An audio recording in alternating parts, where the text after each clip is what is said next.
Good morning, everyone. I hope you can hear me. Welcome to everyone that's here so far. Welcome, Mo.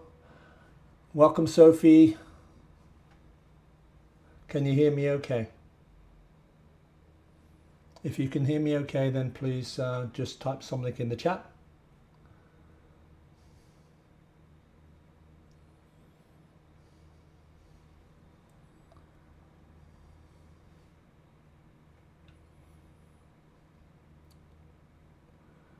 Right. Yep, okay, great, you can hear me. So, welcome to our holiday chocolate truffle session. We're going to try to show you three different chocolate truffles today. Some of them you might have seen before, but there is a new one which is a raspberry chocolate truffle that is made from a white chocolate ganache and then dipped into dark chocolate. So we're first going to come over to the cutting board, and we're going to talk about some of the equipment you will need. So I'm going to go over to the chopping board, and let's just adjust the lighting on here. Right, I always find it really useful when you're making truffles to buy some food grade gloves. You don't need to buy a whole box of them like I did. These are usually 50 pairs or 100 gloves in a box for about somewhere between £8 and £10, but they do last a long time. But when you're dealing with chocolate truffles, it really is a big time saver to have some food handlers gloves. You can see certain things. These are AQA 1.5. These come in different sizes. So these are extra large because Kev's got very large hands, but you want to try to buy a size that fits you. So if your hands are small, you want to buy small. But my suggestion would be that you buy half a dozen pairs rather than a whole box to make sure you're happy with the gloves before you buy more. So that is number one. Number two is it's always really important to make chocolate truffles. Let's go back to the face cam. It's always important to make chocolate truffles in a cool kitchen, and it's also important to make chocolate truffles not on Christmas Day, or attempt to make it Christmas Day, but probably on about the 23rd is probably the ideal day, and to keep your kitchen nice and cold while you're making it, because most of the truffles that you can find recipes to make, it is a process of making the chocolate ganache. And chocolate ganache is always a mixture of chocolate, whether that's white milk or dark chocolate, and scalded cream. Sometimes the chocolate ganache will have butter in it, sometimes it won't. But that chocolate ganache, once you've made it, needs really to sit in the fridge overnight before you can either use it to wrap around cherries or other fruit, or to in the case of the raspberry chocolate truffle, I added the raspberry flavor, or the ground up raspberries, into the white chocolate, and that needs time to set before we're going to dip those raspberry truffles into dark chocolate, so it obviously needs to be set up. So all the recipes that we're going to do today, we will be posting in the description. I don't know whether there is a limitation on how much you can post in the description, but all three recipes that we're going to do today will be posted once we have edited and put the recorded live up there. So we're going to do three different kinds of truffles. We've got the raspberry truffle, which is a white chocolate ganache that's got fresh raspberries in it, or freeze-dried raspberries. I should correct myself. Freeze-dried raspberries, and it's important to use freeze-dried raspberries because otherwise the ganache will be too wet.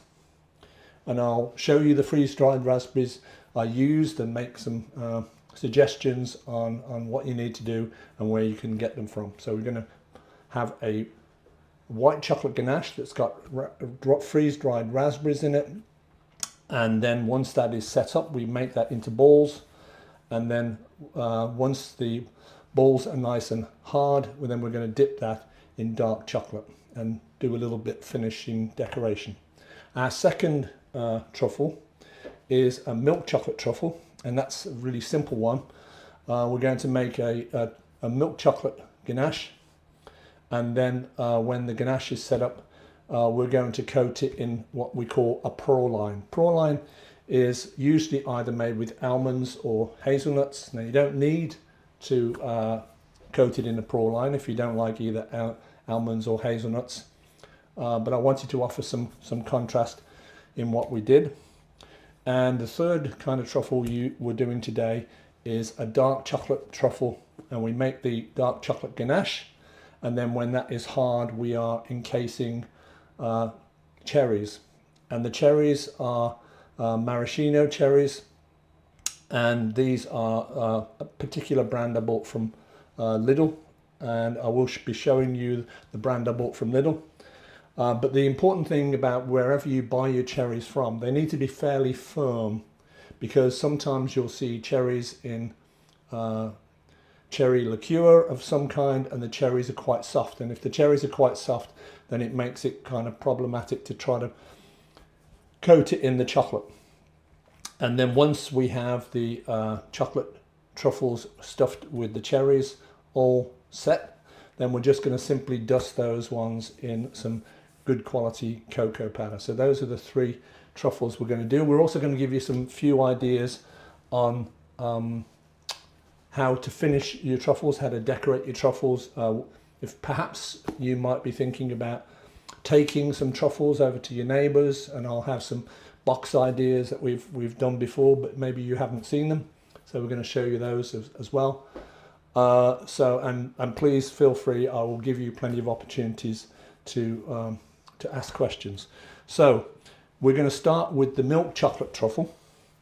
So we're going to show you the ingredients for the milk chocolate truffle. First I need to turn the stove on and start getting some water hot. Now when you melt chocolate to make ganache, you can either melt it in a microwave or you can melt it on the stove. I'm going to melt it on the stove so you can see what's going on. So first let's go to the cutting board or the ingredient cam, and we'll talk about the ingredients that we're going to use for the milk chocolate truffles. So this makes 14 milk chocolate truffles. So let's start with the chocolate first. So we have 125 grams of good quality milk chocolate. And when I mean good quality, I'm talking about it doesn't have things like palm oil in it, and it has at least 30% cacao solids in it, because unfortunately Cadbury's doesn't these days. But also, to give it a good chocolatey flavour, we're going to add some dark chocolate. And the reason we do that is when you're making a ganache, you're obviously adding cream to it, but I still wanted to taste chocolatey. So for 125 grams of milk chocolate, we're going to add 25 grams of dark chocolate. And this dark chocolate is 74% cocoa solids. So we're just going to unwrap this and just break this into very small pieces, just straight into my bowl, a heat-proof bowl.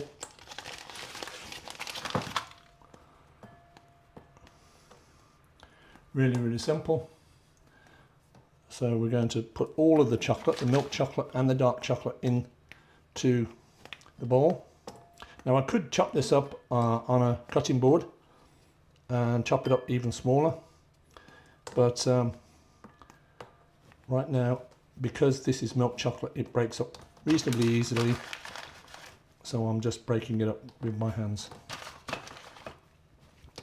So I've got a saucepan on the stove heating up with water to melt the chocolate, and it's always important when you're doing a ganache that you don't let the bottom of the bowl touch the water, and that you don't get the water too hot. You don't want it boiling. You want it really hot but not boiling, otherwise you could split your chocolate. Now this particular ganache is really, really simple to make. So we're just melting the chocolates together with the butter. And I'm going to show you another trick in regards to melting the chocolate, because sometimes people don't have enough saucepans or the right size saucepans. So we're going to show you a little trick. If your saucepan is too large for your bowl, then this is what you do. So we're just going to finish chopping up or breaking up this milk chocolate. Then we're going to add our 25 grams of dark chocolate.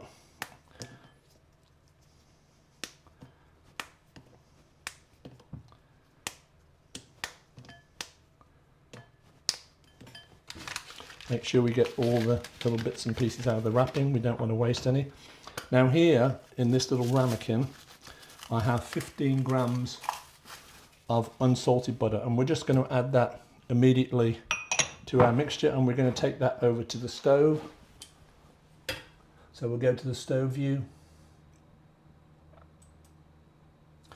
And here we have a saucepan, medium-sized saucepan, but this saucepan has an insert, a steamer insert. So I'm just going to, because the saucepan is bigger than the bowl, if you just do this, or you could use a colander if you don't have a steamer insert. So just to give you some options, because on the other burner you'll see that I have a small non-stick saucepan, and I've got some white chocolate for another one of the truffles. This is going to be for decorating. But if you don't have the right size saucepans, then this will be absolutely fine. So I've got this on about 7. We want to get the water up boiling. Now I could have boiled a kettle of water just to get that going. In fact, I think I will boil a kettle of water. I will take most of that water out just to get it going quicker. Just leave a little water in the bottom of the saucepan, and we'll boil the kettle, and we'll pour the water back in, and then we'll start melting the chocolate. So what the process is I need to scald some cream, as I always said that making ganache is always a process of scalding some cream and mixing it into your melted chocolate. So for the white chocolate truffles, sorry, the milk chocolate truffles, I need 100 milliliters of cream. So I've got a measuring jug here. I need to measure 100 milliliters of double cream while the kettle is boiling, and we're going to put that into a non-stick saucepan, and we're going to get it on the heat.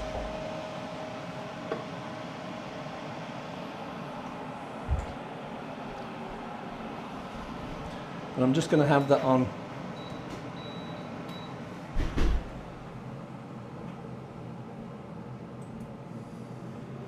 we've just got this on low at the moment. So I've got it on about 5 or 6 100 milliliters of double cream. My kettle is now boiling, so we're going to go back to camera number 2 on the stove. And I'm going to put that water back in. It'll just quicken up the process. And then we're going to put insert back in there and put our chocolate in there. So we have 100, just to recap, we've got 100 milliliters of double cream, and in the other saucepan on burner number 2 we have 125 grams of milk chocolate and 25 grams of dark chocolate and 15 grams of butter, and we're just going to simply melt that together. So while that's starting to melt, we're going to go over to the cutting board, and we're going to talk a little bit about praline. So we'll go to the chopping board, and we have our nut coating that we're going to make to dust our milk chocolate truffles in. So in the plastic container I have 75 grams of whole almonds. Sometimes people use sliced almonds, but when I'm making a prawn I like to use whole almonds because you're getting a lot more flavour if you've got the almonds with the skins on. We're going to use 38 grams of caster sugar, and we're also going to use a tablespoon of cold water, which we'll sort out, a tablespoon of cold water. So I will get my water out of the fridge and I will measure 1 tablespoon.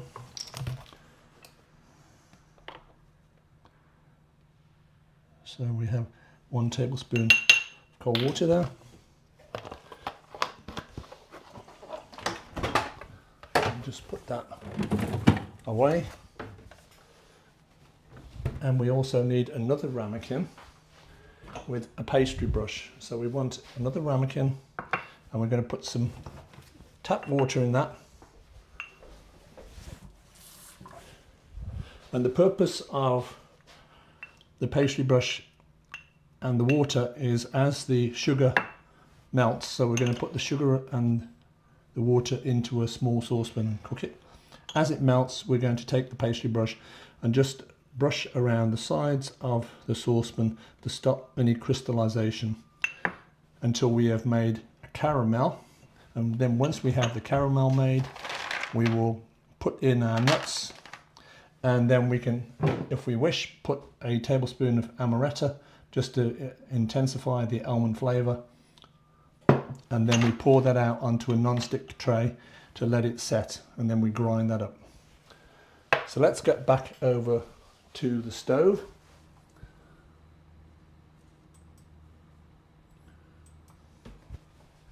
So it's always a good idea to have plenty of things like silicone spatulas or wooden spoons, and even though this water is just about now coming up to heat, if I show you, it's not boiling hard, but we want to make sure that the bottom of the bowl is not getting too hot. So even at this point it's a good idea to stir that chocolate. Now you could do this in the microwave, but the downside of doing it in the microwave is you can't see what's going on with the chocolate, and you can very easily split your chocolate and it will go into a hard mass if it gets too hot. So we're just turning that chocolate and butter. Remember, we've got 2 kinds of chocolate in there and butter. And if we go and have a look at the cream now again. Hi there, Jay. Welcome. I'm really surprised you're here, but thank you very much for joining me from the United States. Or is it the United States or Canada? Pardon me if I've made a faux pas there, but Scully Pop makes great animated stories that's well worth a look. So very welcome for joining us. So we're making a milk chocolate truffle. So we have 100 milliliters of double cream, what Americans or Canadians would call heavy cream. In this saucepan over on burner number 2, we have 125 grams of milk chocolate, good quality milk chocolate, and 25 grams of dark chocolate. The reason we've got the dark chocolate in there is to, once you've added the cream, I still want to be able to taste that chocolate. So that's the purpose of the dark chocolate. And we want to keep stirring it so it's not just melting at the bottom. We don't want the chocolate to get too hot, and we want to make sure that our water is not too hot. At this point we will probably, you can see it's not quite simmering, but it's getting close to simmering. We're going to just turn that temperature down to about 5, and we'll just keep an eye on it. So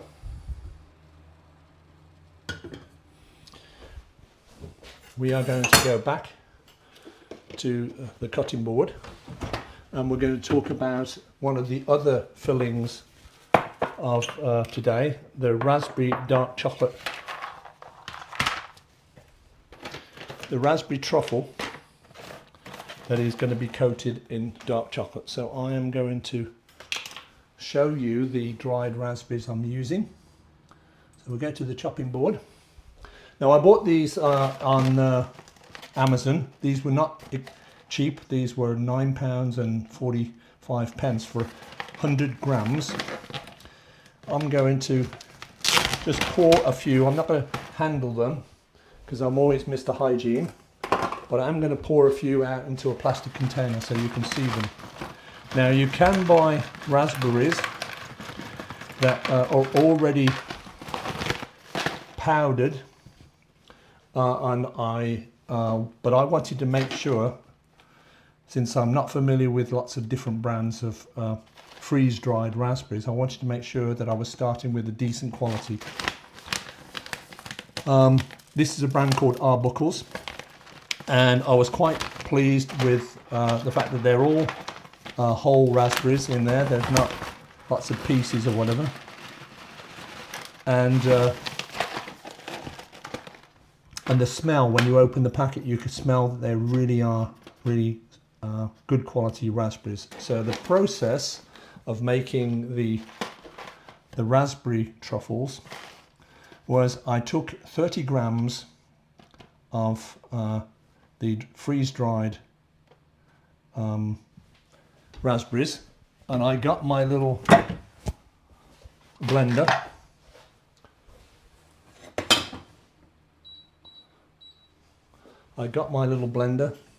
And I blended up my 30 grams of raspberries in there, and then once I had that ground up, I used a very fine sieve, and I had to push it through the sieve because there are lots of raspberries, as we all know. There's lots of seeds in raspberries, but I don't want the seeds into the raspberry truffle mix.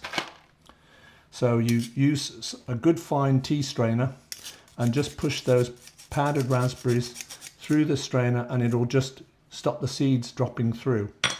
And if you start off with 30 grams of freeze-dried raspberries, you should end up with 20 grams of seed-free raspberry powder, which is what you need for the recipe. So for the raspberry truffle, I took 170 grams, and this makes approximately 18. Approximately. I took 170 grams of white chocolate, and I used this particular brand of white chocolate. 170 grams of white chocolate. I took 95 milliliters of double cream. I took a pinch of salt, or I should say actually half a pinch of salt, and the seeds from half a vanilla pod. I buy my vanilla pods online because they're much less expensive if you buy them online than if you buy them in a supermarket. And these are quite nice ones for the money. These are Indonesian vanilla pods. Nice, quite fat, not that long, but really quite nice and fat. And they smell really good. And then you just take a knife and you just cut them literally in half, and you scrape the seeds out, and you put the seeds together with the cream, and you scald the cream, and then allow the cream to cool down for a few minutes, and then stir that into the 170 grams of white chocolate. And once you have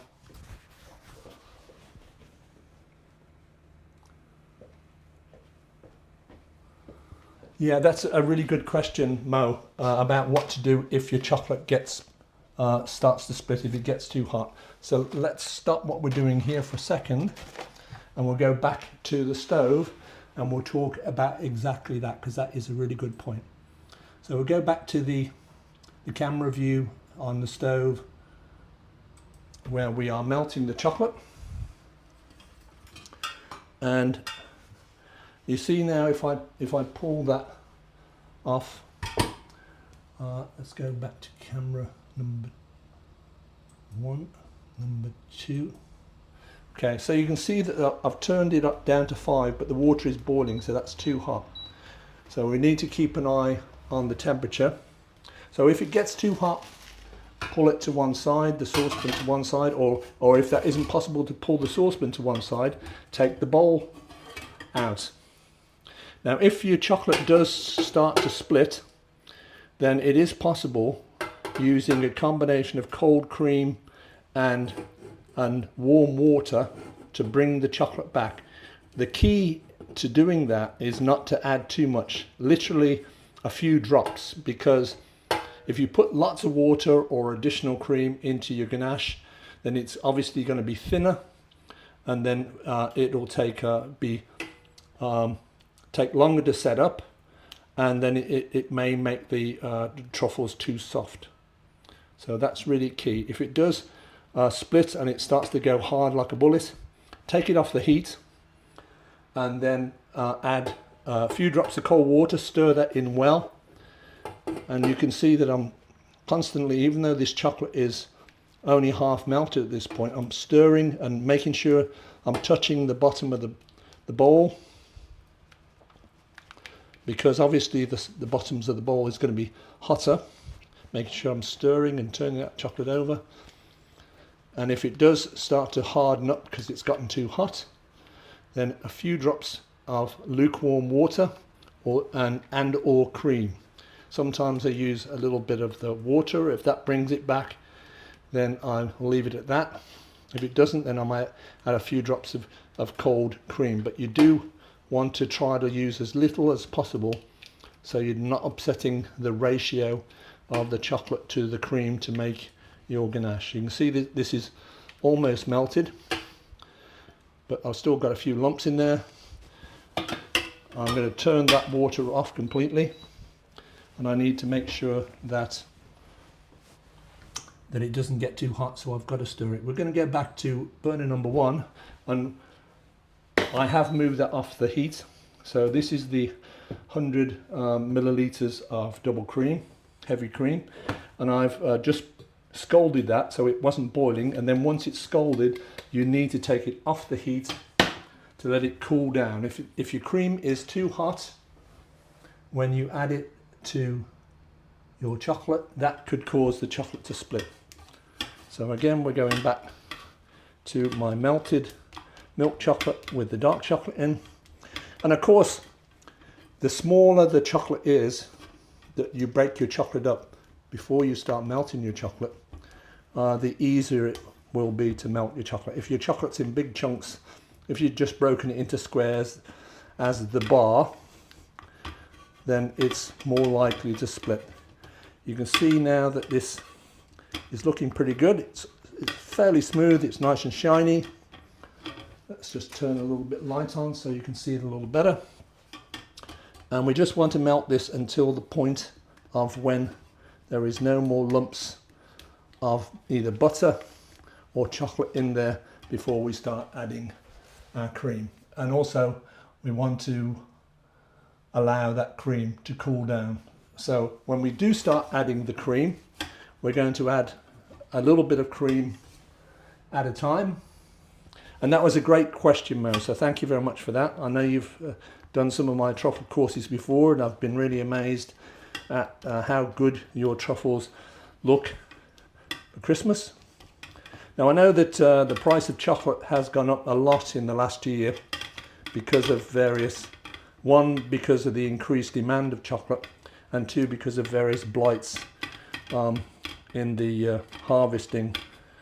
So unfortunately, due to climate change and stuff like that, it does affect things that we love, like chocolate. You can see there's a little bit of chocolate still on there that hasn't melted. So I'm going to scrape that off. And keep stirring that around. We're nearly there. But I do want to, it's important to make sure that all that chocolate has melted. And again, we'll look at the water. Even though I've got the water off, we want to make sure that it's not boiling at this point, not simmering at turning over, but there's enough residual heat in there to keep that chocolate nice and liquid. Really, really simple making chocolate truffles. It just takes a little bit of time because you've got to set up the ganache, and that's always going to be an overnight thing. But I did want to show you in 2 hours the different parts of the process of making truffles. So now we have completely liquid chocolate for our milk chocolate truffles. We're going to start adding our cream. It's had a few minutes to cool down, and we're just going to stir in a little bit of the cream and give it a stir,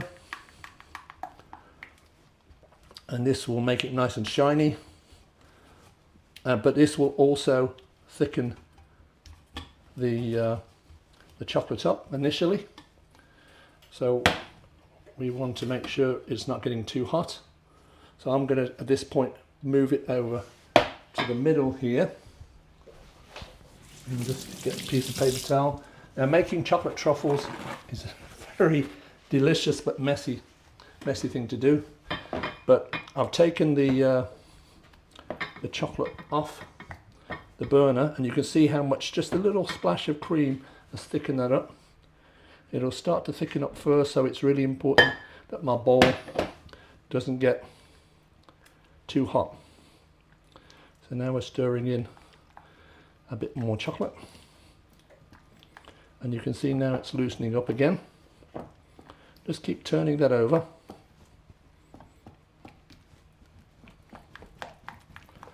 And we want to make sure that we've got all that chocolate in there before we add some more cream. Add some more cream now.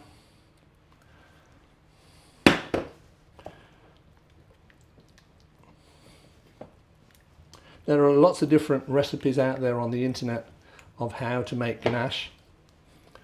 And the main thing is, if you find, by all means, please do my recipes and follow them to the letter to get the results I get. But if you use someone else's, use their, not just the amount of ingredients they have, but also use their methodology, because there are different methods. And we need to make sure this is not getting too hot. And then we're going to add a little bit more cream.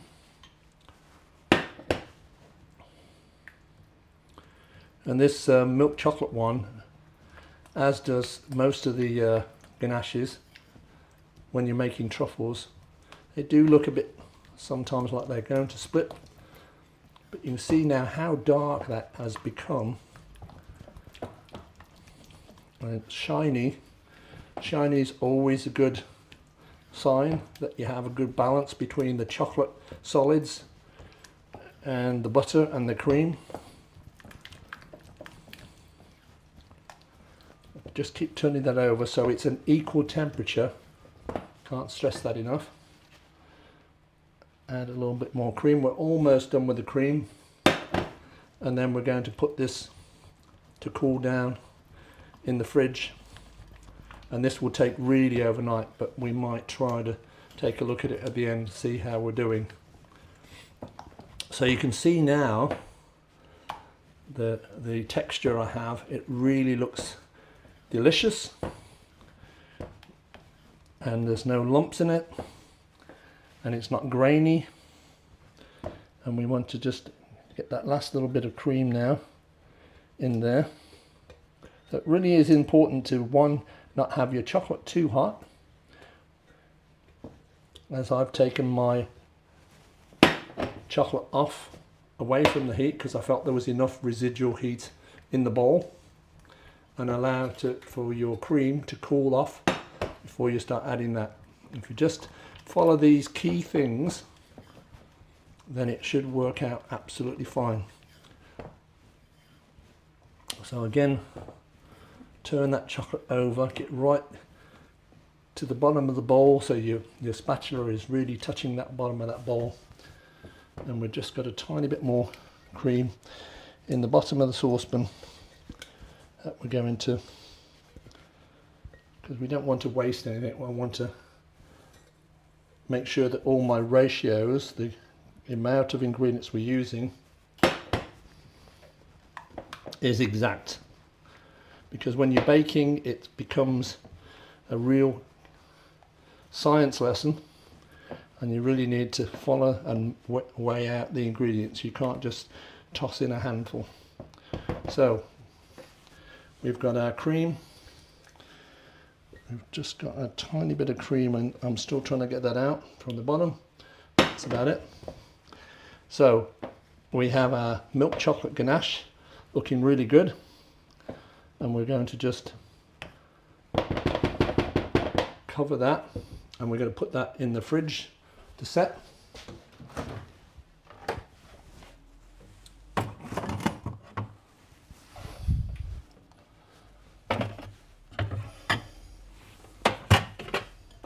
Juggle things around a little bit. My fridge is never big enough. Right, so we're going to wipe down a little bit, and I'm going to wash this saucepan, so bear with me for a second. And if you have any questions, I will then have a look in the comment section to see if there's any questions I haven't answered.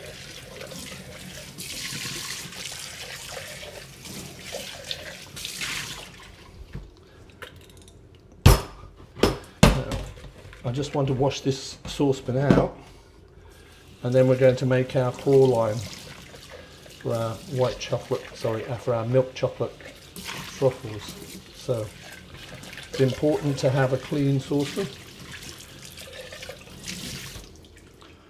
and we're going to make sure it's totally dry, and then we're going to put our sugar in there, and we're going to put a tablespoon of water. So let's get this completely dry, and we'll go over to burner number 1 again. So burner number 1. Mo had a question about how long the raspberries keep for. They will keep for absolutely months, Mo. I'll bring the packet over to the stove again so you can see. This has a resealable. Now, when I made this recipe, I didn't know how much I would need. I had to figure it out. I looked at other recipes on the internet, but wasn't convinced about how much I needed. That's why I bought 100 grams. But if you could buy, say, 50 grams, that's why I bought 100 grams. If you could buy 50 grams, let's move to camera number 3 so you can see me just a bit better. If you could buy 50 grams instead of 100 grams, that would probably be ideal. As I said, I started with 30 grams, and 30 grams of the whole raspberries gave me 20 grams once I had ground them up in my small food processor and sieved them through my little sieve. I'll put that back over there, and we will go back to burner number 1. So we'll go back to burner number 1, and we're going to put our 38 grams of caster sugar in there. We're going to put this on low. I've just got this on about 4 or 5.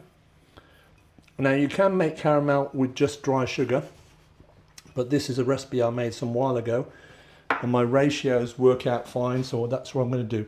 So I've got 38 grams of caster sugar, fine sugar, and we've got 1 tablespoon of cold water, and we're just going to put that in and let that start to caramelize. And I've got it on number 4. I'll bring it up to about 5, but I want to keep an eye on that. We're going to go back to the cutting board now, and we're going to talk a little bit more about the process of making the raspberry truffles, because when you've only got a 2-hour cooking lesson, you can't do the whole thing. I had to do some stuff last night.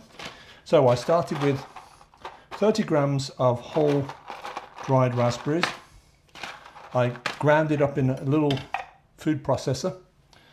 I sieved it through a fine strainer to get the seeds out, and I ended up with 20 grams of fine powder.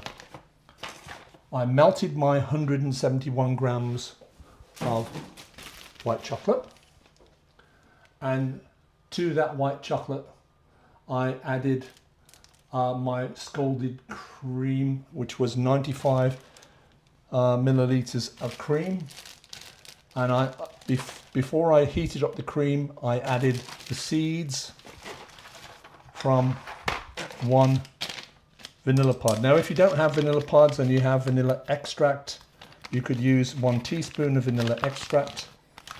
I prefer to use vanilla pods because you're not adding more sugar, because most of the other types of vanilla can be very sweet. So I used a nice fat vanilla pod and I cut it lengthwise and I scraped out the seeds and I put those seeds into the cream and scalded the cream just like I did for the milk chocolate ones. And once the cream was scalded, I let it cool down for a couple of minutes before I added it to my melted white chocolate. And once the cream was all stirred in, and obviously I didn't stir the cream in until the chocolate was completely melted, then I added my 20 grams of raspberry, powdered up raspberry, freeze-dried raspberries. And that gives me my raspberry flavoured chocolate truffle filling. So you've got to do this with white chocolate. You can't do this with dark chocolate. Well, you could do it with dark chocolate, but I think you're going to get a more intense flavour with white chocolate because white chocolate is more opaque. It doesn't have as many flavour notes as dark chocolate. So that's what we did, and this is what we ended up with. I will put my raspberries away, and at the same time I'm keeping an eye on my sugar that's on the stove. So we'll go and take a look on the stove, and I'll seal that back up. And as I said, I'm not going to keep this in the fridge. I'm going to keep this in a cooled, dark cupboard. Make sure you push all the air out before you seal it up, and this will keep for months in the cupboard. So we are going to have a look now at the sugar on the stove. So we're going to go back to the stove view, and we've got 38 grams. It's just a small amount because for the white chocolate, for the milk chocolate truffles, I'm doing all this mental juggling. We are making 14 truffles. So the ganache that we made should be enough for 14 truffles. So I've just tilted that pan just to make sure that the sugar is melting evenly. And remember, we have a ramekin with a pastry brush and cold water, and from time to time I'm just brushing the edges around, because this is a very small quantity, just to make sure it's not crystallizing. And this will we want to keep an eye on it, so we don't want once sugar starts to caramelize, it goes very quickly, so we want it to take this off when it's a light caramel. We'll keep an eye on that. We're going to go back to the chopping board, and I'm going to show you the mixture we ended up with. See if I can get it out of the fridge without something falling on me. Let's see, where are we? Oh yeah, here we go.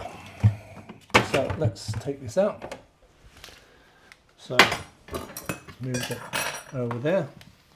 So what we have here on our cutting board is we have our set raspberry truffle, which has been set up overnight, and then early this morning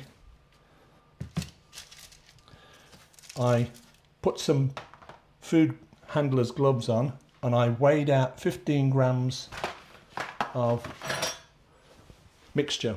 So let's just do that just for 1 second. I'm going to put a pair of food handler's gloves on, and I'm keeping an eye on my sugar. And these food handler's gloves, you can wash them, but chocolate is a difficult thing to wash off.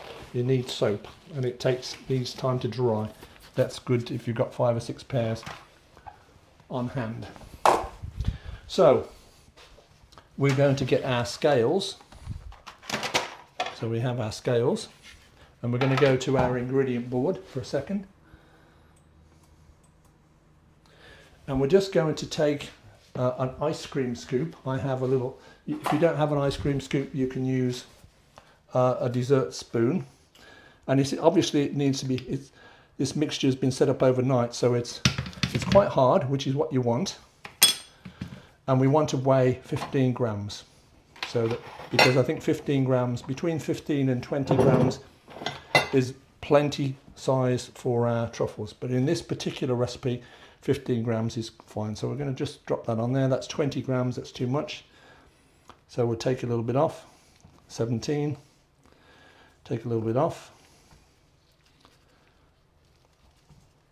15, so we've got 15 grams now, and we just want to squash that first into a ball. And what we're trying to do is squash any of the air pockets out of there. Now we've got it roughly into a ball. We want to cup one hand and roll it around, and depending on the type of recipe you have and how malleable it is, it should roll fairly easily into a ball. I want to get this reasonably quickly. And then if we go back to our chopping board view over on there, so that's the new one. I've just placed it on the chopping board there, and we're going to, for the moment, we're going to put that back away. So you saw that, how easy that was. Actually, I think I have time just to do one more. So let me put my glove back on, and we will go back and we'll do this. So we'll get some of the chocolate ganache. Now I've already got 8, and I'm presuming that I'm going to make about 15 probably out of this mixture. So we've got,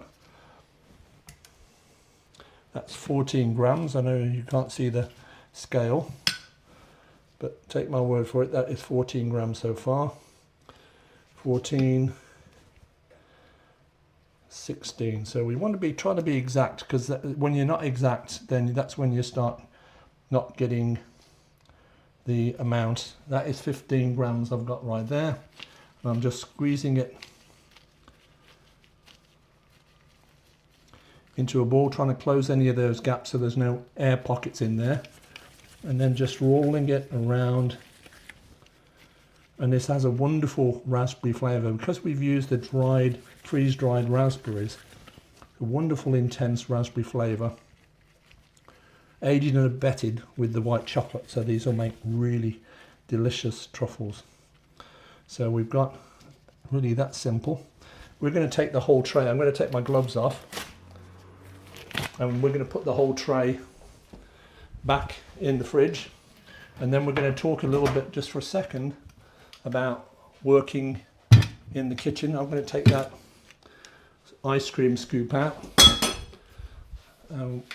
It's important when you're making truffles to make, let's see, I've got that up on that shelf, yeah. Make space in your fridge before you start. Make space in your fridge before you start. I'm just keeping an eye on my sugar over there. And the other important thing that's very helpful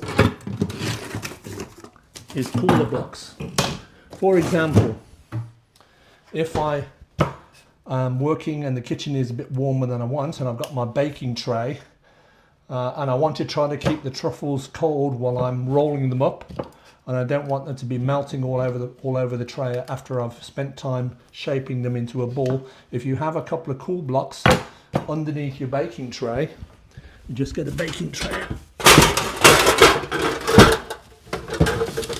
This one's a little smaller, this baking tray, but just sit them under the baking tray, and it slides around a little bit because they're not quite the exact same size, but you get the idea. If you've got two cool blocks sitting under your baking tray, that cold transmits to the baking tray, and it'll keep your truffles nice and cold while you're working.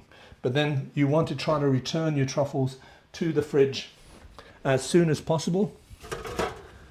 Make sure that they don't get too soft. So we're going to go back over now to the stove view, and we'll have a look at our sugar. So we'll go back to the stove view and look at burner number 1, and you can see, I hope you can see, that the sugar is It isn't browning yet, but it is bubbling. So it's really important, particularly when you have a small amount, to have that pan of water and a little pastry brush. And I'm not touching the sugar when I'm brushing this, I'm just brushing the sides of the saucepan just to stop crystals forming, and not too much water.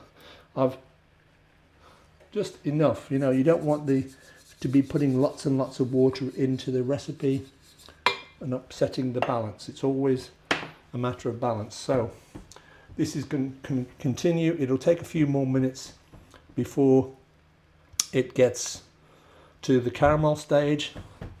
And then remember, we want to add, once this is caramelized, we're going to add our nuts. We're not going to chop the nuts up at this stage. We're going to put the nuts in whole once we have the nuts nice and brown. And we're going to, this is completely optional, you don't need to, but I'm going to put a little splash of amaretto in there, probably about half a tablespoon, just to intensify the almond flavour. Not too much, because if you put too much in, your prawn will not be as crisp as it otherwise would be. So we're going to let that go there. So on this saucepan here, we are going to be over on burner number 2. We have some white chocolate, and this is for later on in the lesson, but I'm going to start to just get that, just a little bit of heat into that. And the purpose of this white chocolate is we're going to use this to decorate some of the truffles. We hope to have time to do that. We're going to put the chocolate, once we have it melted, we're not adding anything to that chocolate. We're going to put it into a piping bag. This is just made from baking paper, and there are videos out there, and I will leave a link in the description of how to make yourself a little piping bag. And hopefully with the raspberry truffles, if we can get them dipped in chocolate and set up, then I might be able to decorate with a little bit of white chocolate. But I'm getting a little ahead of myself. Let's go back and talk about the coating of the raspberry truffles. So we've got the raspberry truffles in their shape, and we do need to let them chill down. Each stage of the process, it's good to let things chill down. If you've made a truffle with whatever recipe of mine you're using, once you've got those balls, it's ideal to let them sit in the fridge for an hour to cool back down, because of the heat of your hands, the heat of the kitchen. So it's really important to give these things a chance to cool back down. And then we're going to dip the raspberry truffles in dark chocolate. And we're going to show you a method of making tempered chocolate. So we're going to go back first to the absolutely, Jay, little amaretto. It's Christmas time after all, so let's go back and keep an eye on that sugar. You can see, because there's only a tiny drop of water in that pan, we don't want it to crystallize. And I think I will turn that heat up a little bit and stay with this now. And while we're on the stove, we're going to we'll juggle things around a little bit, and we'll talk about the dark chocolate we are going to use for the raspberry truffles. So if I go to burner number 2,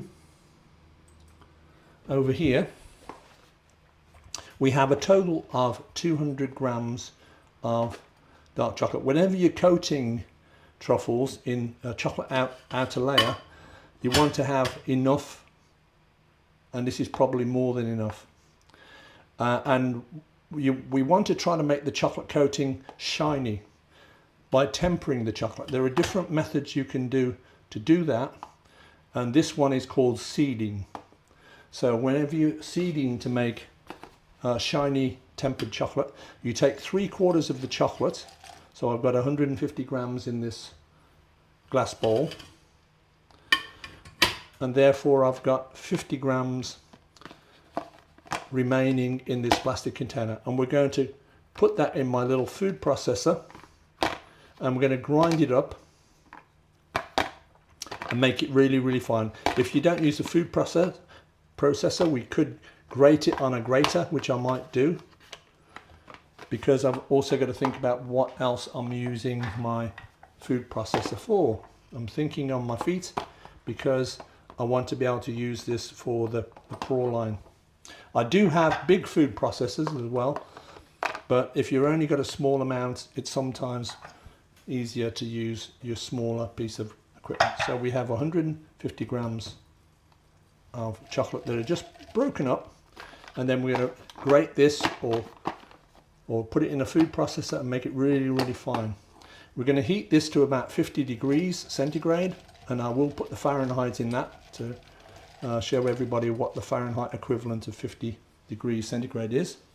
And then you take it off the heat, and then you put your grated chocolate into it and bring it back down to about 31 degrees Celsius, and that tempers the chocolate, causes beta crystals in the chocolate, so it should be nice and shiny when you get it back to that. So let's go back and look on burner number 1 where we've got our sugar, and again we just want to take our pastry brush with the water and just brush that around. As I've said before, whenever you've got a small amount of sugar, you have to be careful it doesn't crystallize. So we are just tilting the pan just a little bit. I've still got no colour. I have raised the heat a little bit because I had it on quite low so I could keep an eye on 2 or 3 things at the same time, because whenever you're in a kitchen you're always doing more than one job at the same time. You can't just do one job and then move on to the next, because dinner would never be ready. You're always doing 3 or 4 things at the same time, and the management of those things comes with experience. So we're just brushing a little bit more with the pastry brush and the water.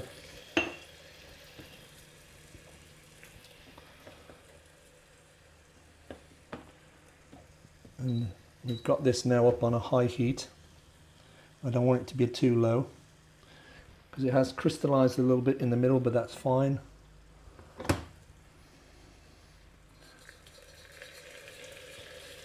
And we're looking to get it to start to caramelize.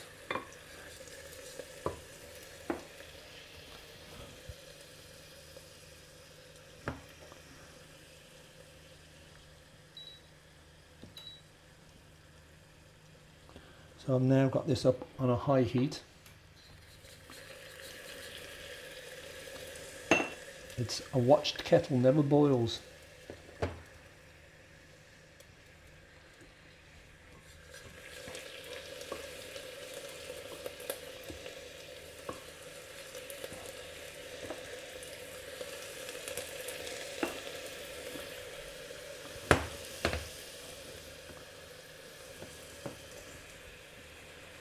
Right, I think probably I had it on a little bit too low. It is now finally getting hot enough to start caramelizing. But even chefs make mistakes, and so often experience will get you out of the weeds.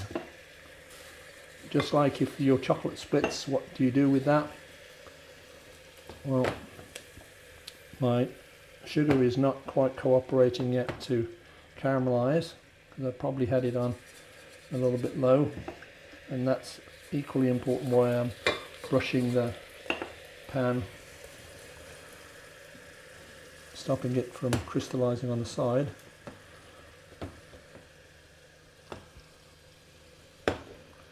We're just turning it over. It's always harder to caramelize a small amount of sugar than it is a large amount. If it was a large amount, sort of like 200 grams or something, then it would be a lot easier.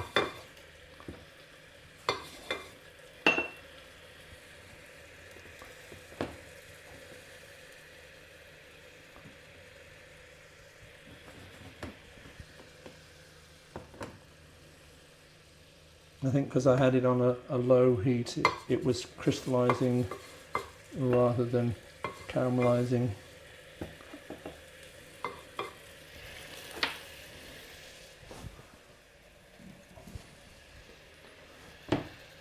So keep moving that around. We want to get it into a liquid state.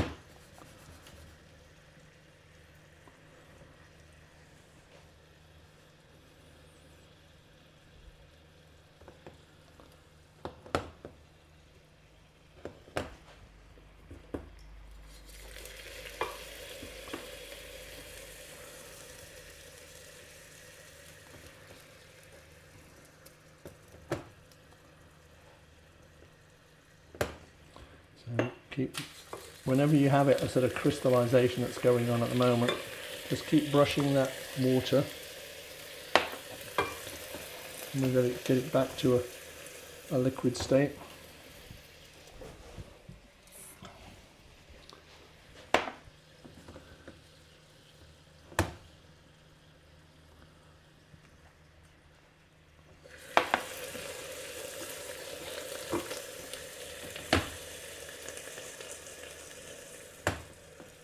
Main thing, whenever you have it's now starting to get a little bit of colour in there, is patience and reaction. You need to react.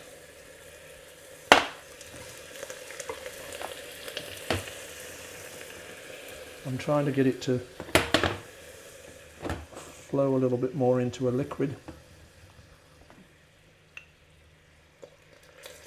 I might just put a few drops in there. I'm trying to get it to a liquid state. So you can see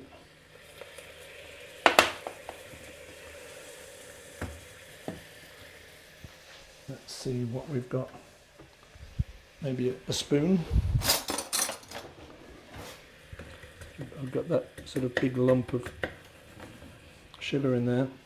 So this is an exercise in what do you do if it doesn't go quite right. Just stay calm.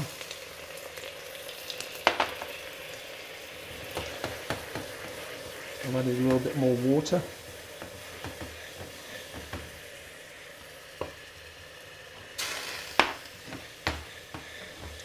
Not a lot of water, but enough to get, I want it to get into a liquid state to break those crystals down.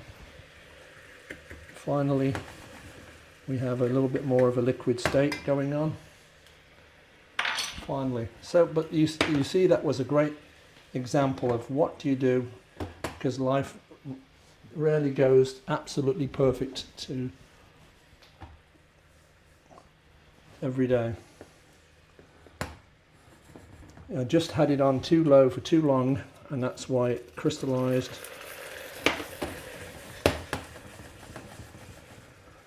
And I don't want to introduce too much water in there because otherwise it won't get nice and hard. But we have to have enough liquid in there for it to not crystallize.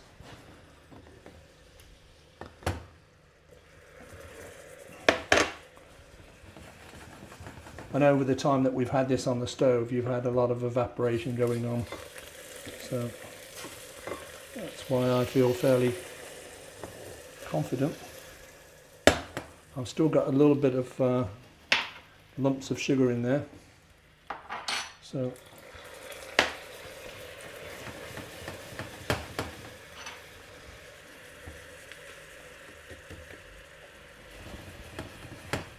perseverance. Now by tipping, because there's such a small amount, by tipping the saucepan up, I'm really sort of forcing it to become completely liquid.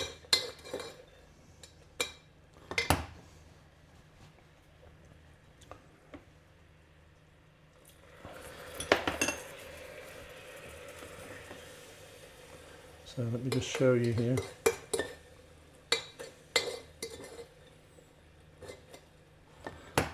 It's mostly, you can see if I show you the spoon close up, there's still a few crystals there, So I want to make sure I've got no more crystals before I really let it go.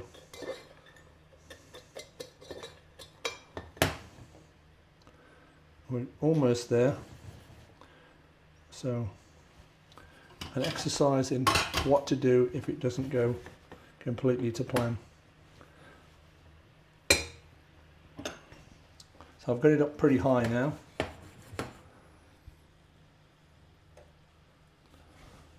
And we still need to do with the pastry brush, so don't forget to keep brushing it to stop those crystals forming on the outside.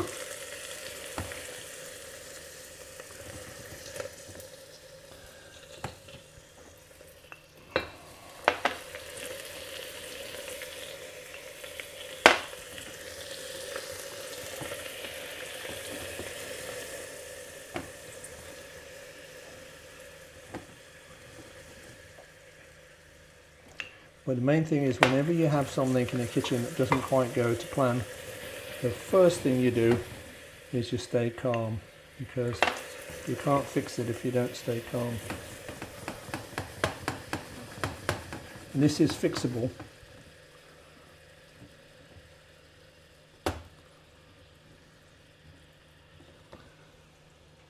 It's fixable. You just need a little bit of patience and a little bit of time.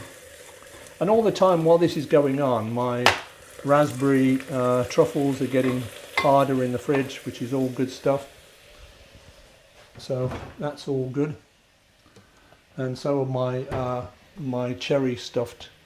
So after we've done this, we will show you how we made our cherry stuffed truffles. So we're just going to get this to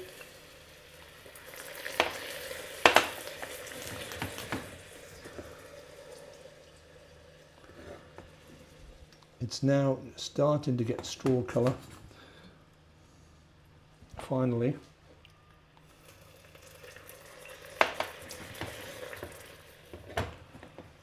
Don't throw ingredients away, you can always do something with it. Right, so over on burner number 2 we have chocolate for coating. I've just got this on really low at the moment. We want to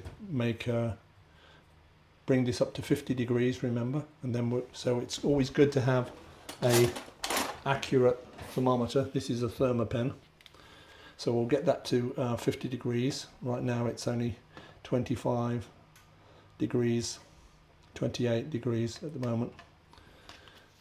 So we get it up to 50 degrees, and then we put our reserved grated chocolate in there. Let's go back and have a look at the sugar.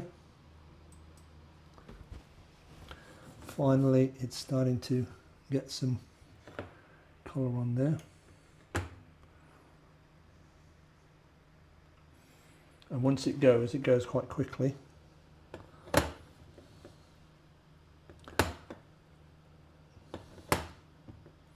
But whenever you're dealing, as I said, with small quantities, this was only 38 grams, which is about 1.5 ounces of sugar. It's sometimes harder to do things than when you have 100 grams of sugar. But I wanted to make just enough praline to coat our milk chocolate truffles. So we've got 75 grams of almonds. And we are starting to finally get some colour in there. The crystals have gone away.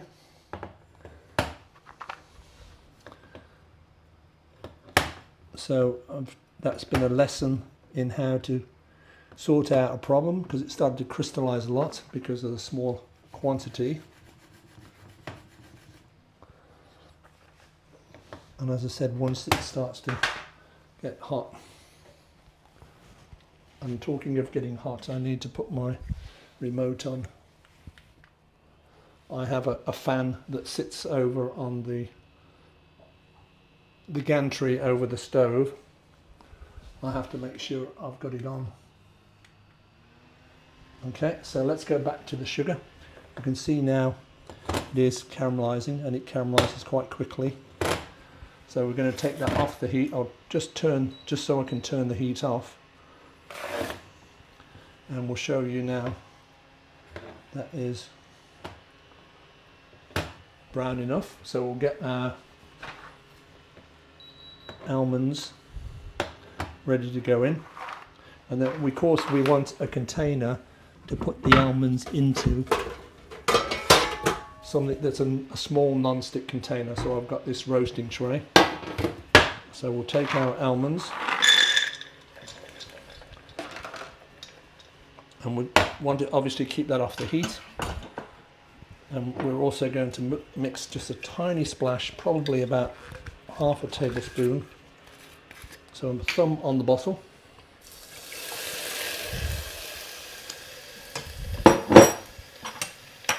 And we'll get a spatula and just stir that in. We want mostly nuts, that's why you'll see there's not so much sugar and mostly nuts. Let's try to get under the camera here.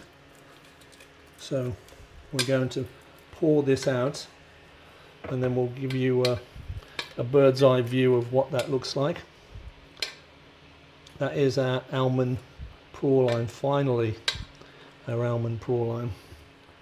So there's not a lot of, we'll go to camera number 3 so you can see that.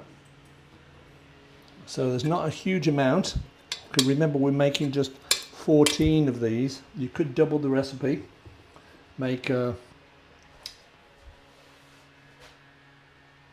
28, but I think by the time you've got 14 of this variety and 14, 15 of another variety, so this will cool down reasonably quickly, but I'm going to let it sit there, and then we're going to, once it's cold to the touch, we're going to put it in our food processor. In the meantime, we're going to go to the chopping board, and we're going to get our, remember we've got 50 grams of chocolate, and we decided to grate that because I'm going to use my little food processor for the praline. So we just want to put the, we're just going to grate this up.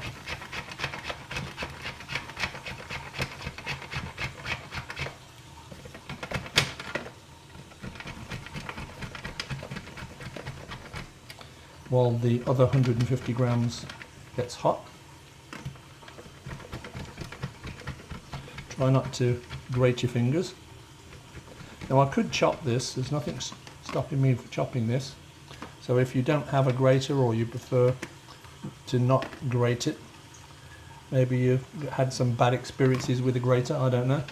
You could use a heavy knife, so we're going to just grate some of this, and we're also going to chop some of it with a heavy knife just to give you an alternative in case you don't have a grater, or maybe your grater's too small.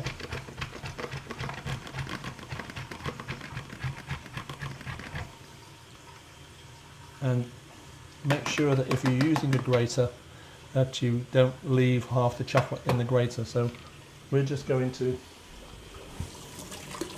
clean my hands for a second. So whenever you're using a grater, you want to, obviously you've got grated chocolate in the grater.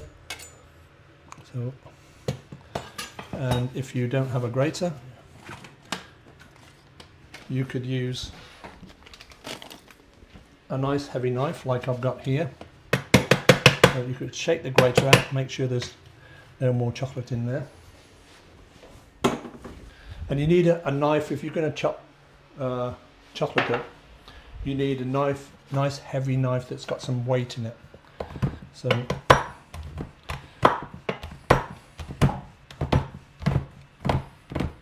and turn it around.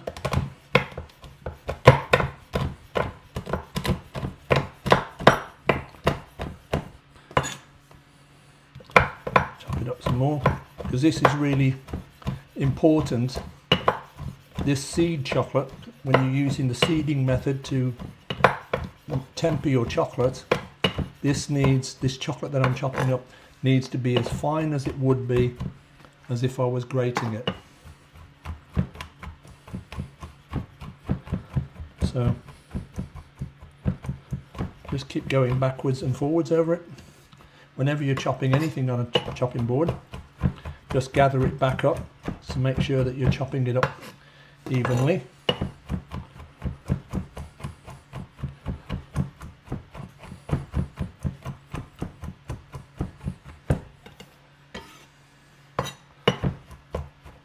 And turn it over, because then you find there are some bigger lumps at the bottom. So just keep turning that chocolate over. Don't forget that bit we had over at the back of the cutting board.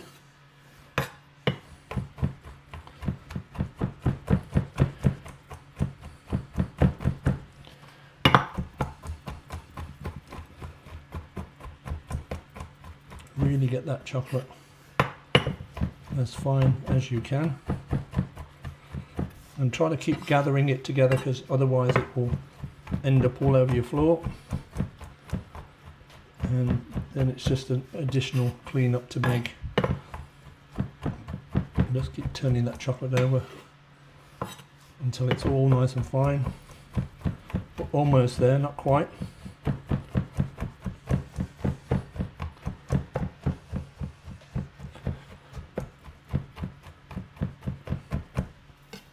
Now I do have the rest of the dark chocolate over the water, but it's on very, very low at the moment. Put it on number 1.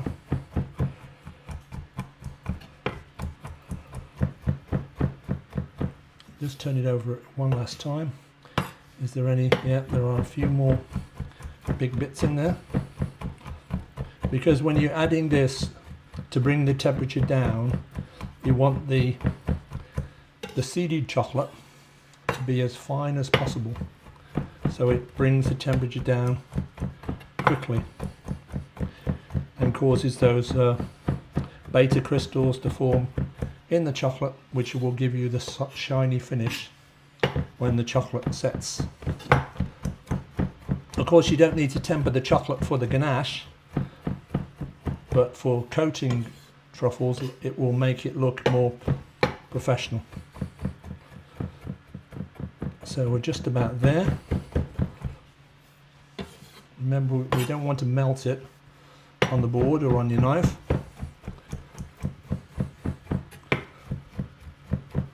Right, I think this is good enough. Just a little bit more on that there.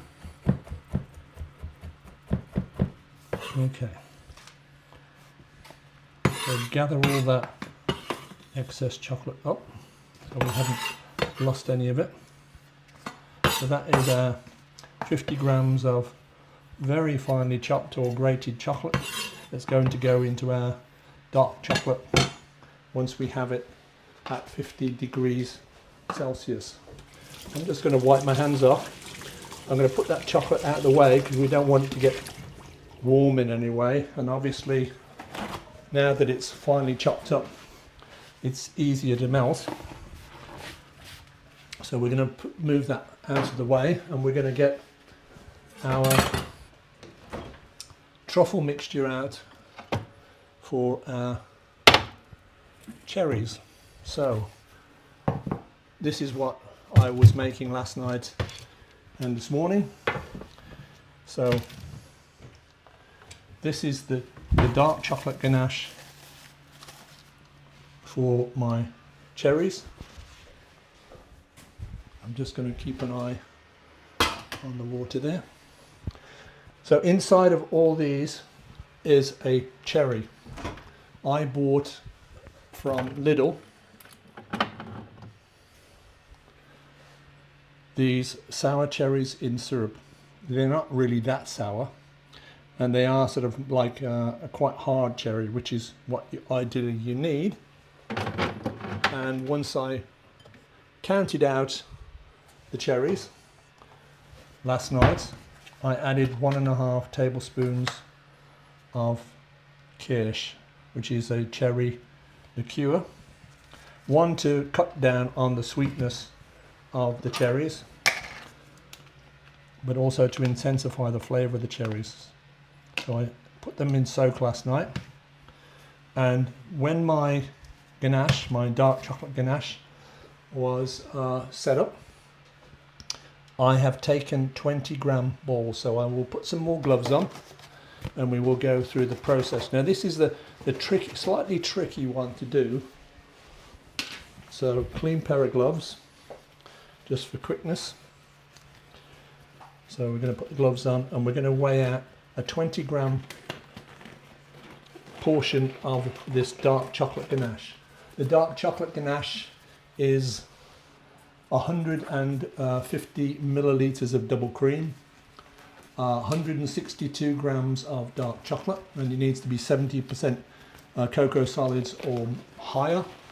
I've got 62 grams of good quality milk chocolate, because the milk chocolate will make the dark chocolate ganache more pliable and more chocolatey in flavour. And then I've also got 25 grams of butter. So I've got cream, I've got butter, I've got dark chocolate, I've got milk chocolate in this ganache. Set it up overnight. So I need my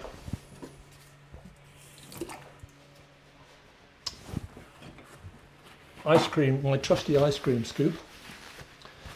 And we're going to, because it does get quite hard, and we want to scoop out enough for about 20 grams.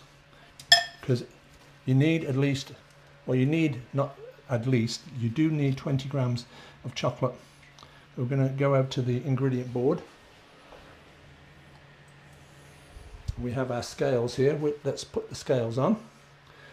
And we've got 17 grams there at the moment, so I need a little bit more. Now I have been trying different methods, but I still come back always to the same method. That's 20 grams. And that is tons, because we've still got to put a cherry inside there.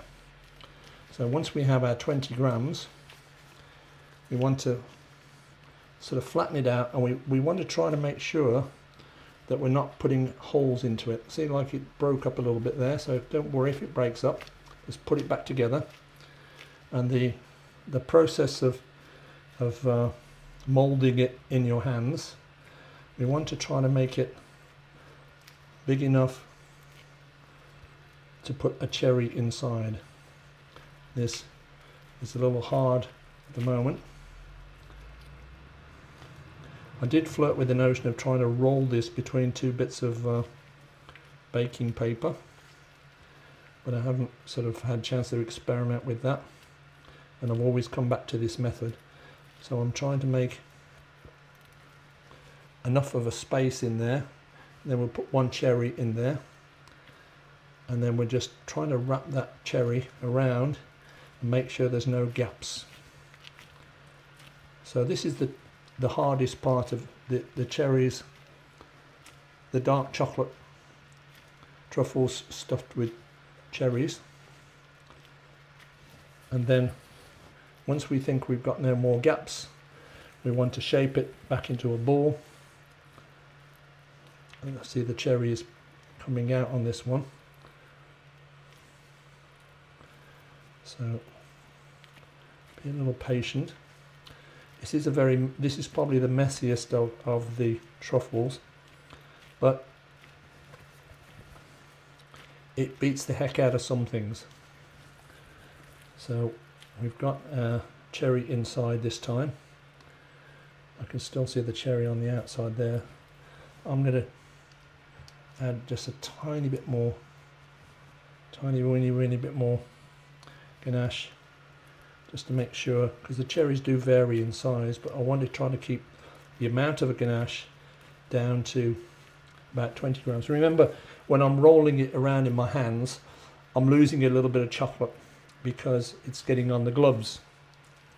But I do want to try to keep about 20 grams of ganache per cherry, otherwise you'll make them too big for polite, elegant people such as yourselves to eat them. So now we've got a ball. We will go back to the I'm going to add just a tiny bit more because this one is looking a little bit small. In other words, because of the heat of my hands, the heat of the kitchen, this is why it's good to do this in a cool kitchen and have a window open, which I don't have open because we don't want extraneous noises from people outside. And we're going to take this over to my tray of truffles that I've already got done, that I did this morning when my kitchen was cold, and make sure that these all look approximately the same. So that's why I'm adding the extra bits of chocolate to it, to kind of counteract the fact that I'm losing some on the glove. So in a minute, when we have more of a ball shape, and remember, I'm just cupping with one hand and rolling it around in the other hand, and when I've got a nice even ball, we're going to go over. Now that one is, for whatever reason, it's because I've got so much chocolate on my hands, that one is a little bit smaller, so I'm going to add a little bit more chocolate to it again. I think I'm losing, because of the heat of the kitchen, I'm losing a lot of the ganache on my gloves, so I'll compensate for that. And this is why whenever you see a recipe of truffles, it's hard to specify how many truffles you can make, because you can lose some on things like this. So I added a bit more ganache mix. We're trying to get it nice, as round and as circular and as even as we can. We're going to go over to the... Now when you have like that, I don't want to lose all of that chocolate, so I'm just scraping my gloves off. If the gloves were clean, don't lose that ganache if you can help it. I'm going to take these gloves and throw them away, mainly because of the class I'm trying to do, and we're just going to go back to the cutting board and show you. So that's the one I've just done.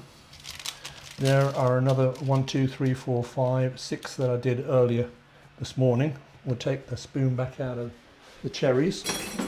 We'll put the lid back on the cherries, and we're going to put this back in the fridge. So we'll take again also the ice cream scoop. We will get a, and we just want to scrape that bowl down just a little bit. Put that's on the edge there, so we don't lose any. We'll lose as little as we can. We'll cover that back up. We'll put that back in the fridge. Later on, we're going to take the ones that are a bit harder and dust them in cocoa powder. So we'll put those back in the fridge. I'll have to have that on a separate shelf. Right.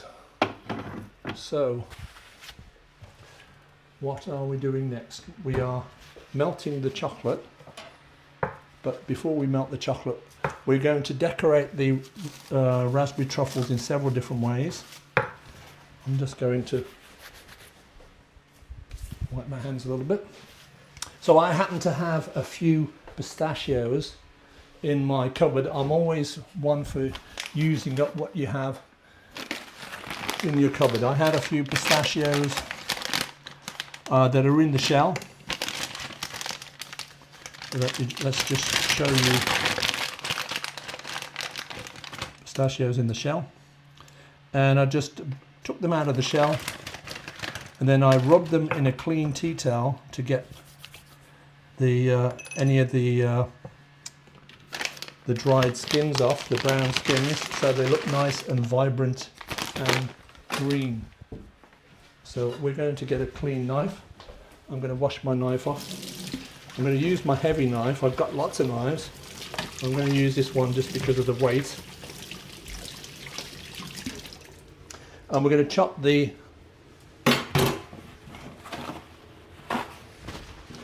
pistachios up. This is going to be one of the optional toppings for raspberry truffles. So we're going to use some white chocolate on some of them, and we're going to use some pistachios up on on others. So we're just going to chop this up. Don't want it too fine. And that's why I'm using a knife rather than grinding it up, because if I ground it up, it would be a blink of an eye and it would be a powder. And I don't want it to be a powder, I want it to be tiny little nibs of pistachios that give me some options of different ways to decorate our truffles. We're only doing 3 kinds of truffles today, but we will normally I do about 5 or 6 different kinds of truffles, but of course that's a couple of day process in the making and the coating and decorating. But I always try to do this at Christmas time for loved ones, family, and they're so much better than buying them from the shop. So that is fine enough. We're just going to put that back into our ramekin.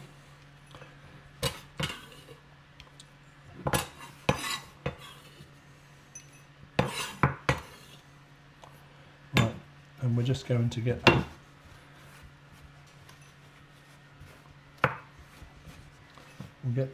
cloth and some anti-bac spray just to wipe that board down a little bit.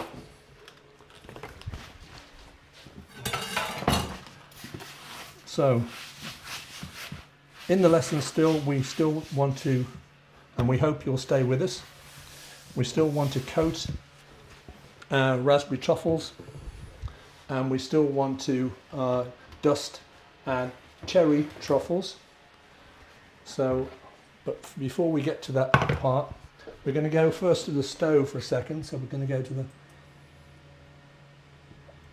go to burner number 2, where we've got 150 grams of dark chocolate. And remember, we need to get this to 50 degrees Celsius.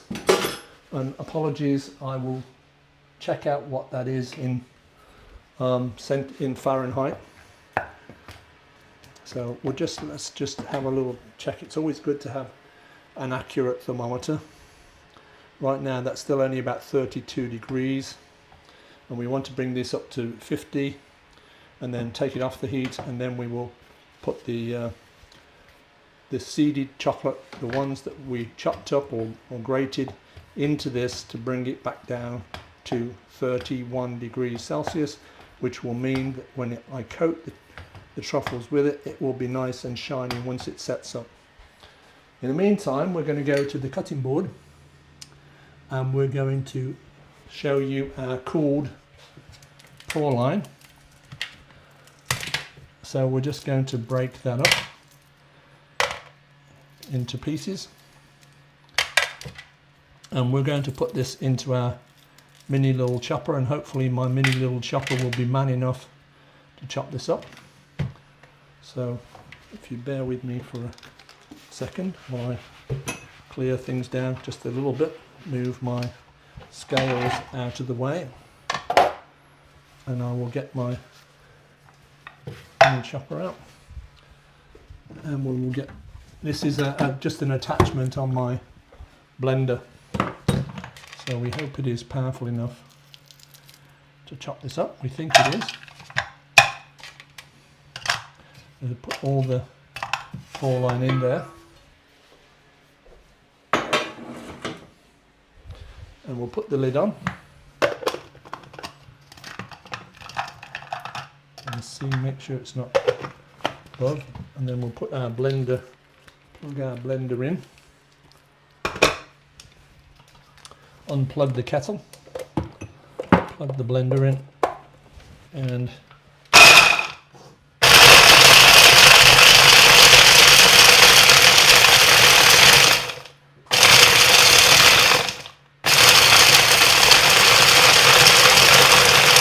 Now the purpose of a praline is, one, it's giving it a really nice nutty coating, but the sugar is also preserving the nuts, so it'll have a lot longer shelf life if it's mixed with caramel than if it was just chopped up nuts.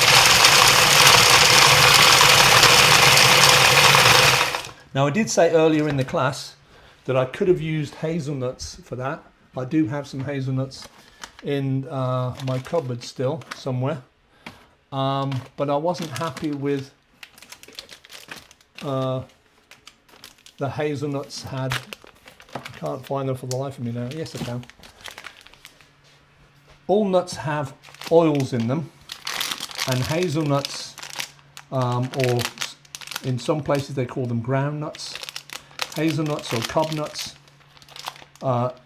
go stale quicker than almonds. So I will use them up for something, but when I tasted them, my taste buds said they were a little bit past their best. So I'll use them in some other kind of dish where that won't be such an issue.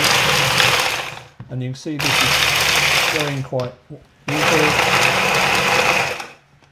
And now I don't want it to be super fine. This is again a personal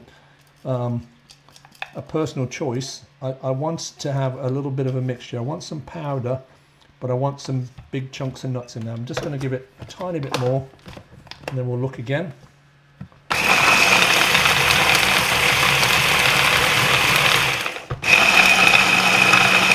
I'm just leaning it on its side, just so you guys can see the process. Okay, when it starts to clump together like that, you know that you don't need to do it anymore. So I've got my almond praline, and we're going to put that into a clean tray, plastic tray. Keep all my takeout containers and never throw them out. Always come in handy. Right. So when my milk chocolate here is ganache is set, I will measure out 15-gram balls, and I will roll it inside almond praline. So that is as simple as that.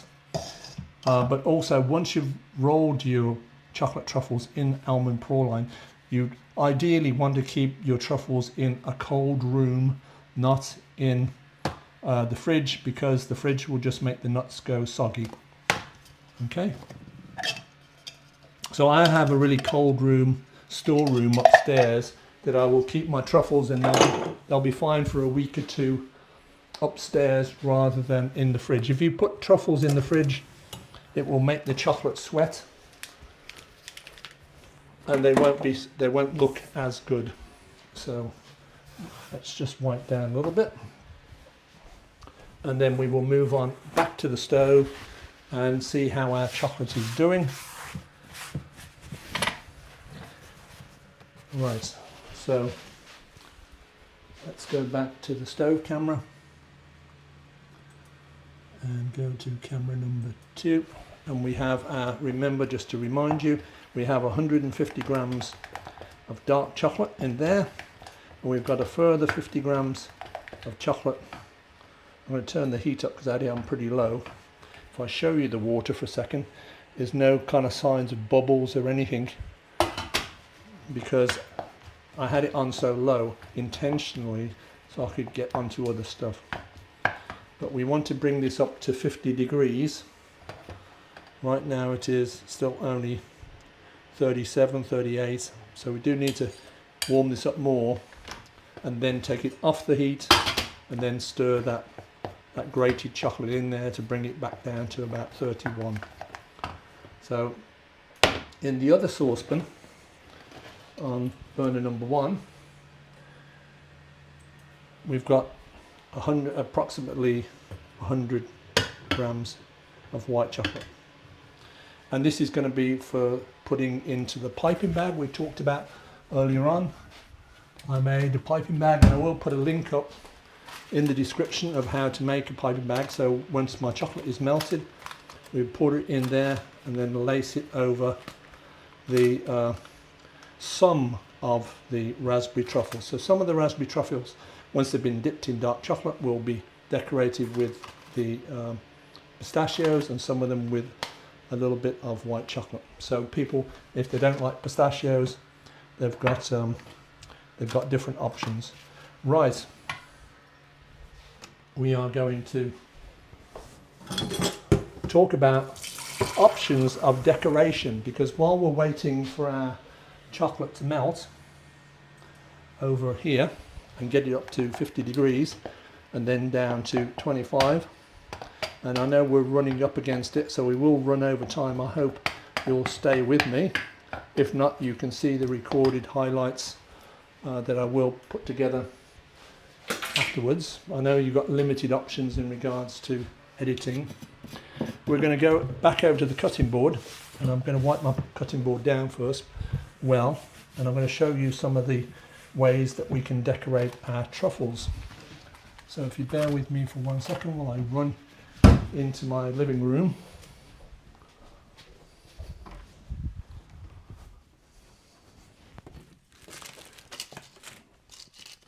And I will get my options.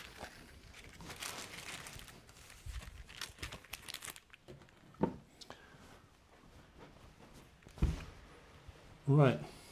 Now, whenever anybody sends me a little box of truffles or a box of chocolates, I tend to keep them, because you never know when you might be able to find use for the box yourself. So that's what I have done. I'll go over to the cutting board. So here we have some chocolate truffles I think somebody gave me for a birthday or Christmas or whatever. So I've kept the box. It's quite an attractive box, and I've got some of these truffle papers, and you can buy these on the internet. I've got silver ones. I used to have some gold ones, and I've also got some brown ones. The brown ones, of course, probably cheaper. The downside of the brown ones is when you separate them, they're not quite, they're a little flimsier than the foil ones, which are the gold ones or the silver ones that keep their shape a little bit longer. So that's what we're going to put some of the truffles into. And here we have a box. Now these boxes, I hope they still sell these on Amazon, but if you have a loved one that you want to make some truffles for, and perhaps you want to put it in a box, you can. This is an option. You don't have to. You can make your own boxes. I have made my own boxes in the past, but these come in flat packs, and then you just put them together. You just fold the flaps down, so, and then like that, and then you have a box. So it's quite an attractive box. Together with some ribbons, you could put a ribbon around it, and that would make it rather attractive. So we also have some Christmas themed tissue paper. So I have, I think on this one, already put some tissue paper just in the bottom, just because I don't want the chocolates touching the cardboard. So I could put, if I put that down so it's flat for a second, and move that out of the way, I could put about 4 truffle cases in here. So maybe there's somebody that comes to your dinner Christmas but has to leave early, doesn't enjoy the truffles, it's end of the meal. If you've got a little box and you want to send them home with a few truffles, just like that, you can. But of course you want to put the truffles in before you start to try to put them into the box, because the weight of the truffle will keep them from tipping up. And I think you can just about get 4 in here at a squeeze. Okay, so that's my different decoration options we've talked about and done before in my truffle lessons. So we'll move those back out of the way. Also, sometimes if you want, you could just take a nice dinner plate and put the truffles on a dinner plate So I'm going to move these back out of the way. I don't want to get goober on them. So today we're going to have some of the cherry truffles in there that are going to be dusted in cocoa powder. We're going to have some of the raspberry truffles in there that are coated in dark chocolate, and then some of them are going to get white chocolate on, and some of them get the pistachios on them. And then obviously the ones in praline will take a little bit of time because of we only made the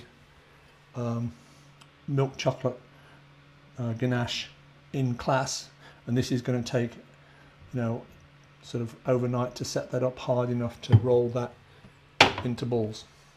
So we are going to go back to the stove, and we're going to check now the temperature of 50 degrees Celsius is 122 degrees Fahrenheit. Thank you very much, Mo. Thank you very much for taking the time to ask the big collective in the sky.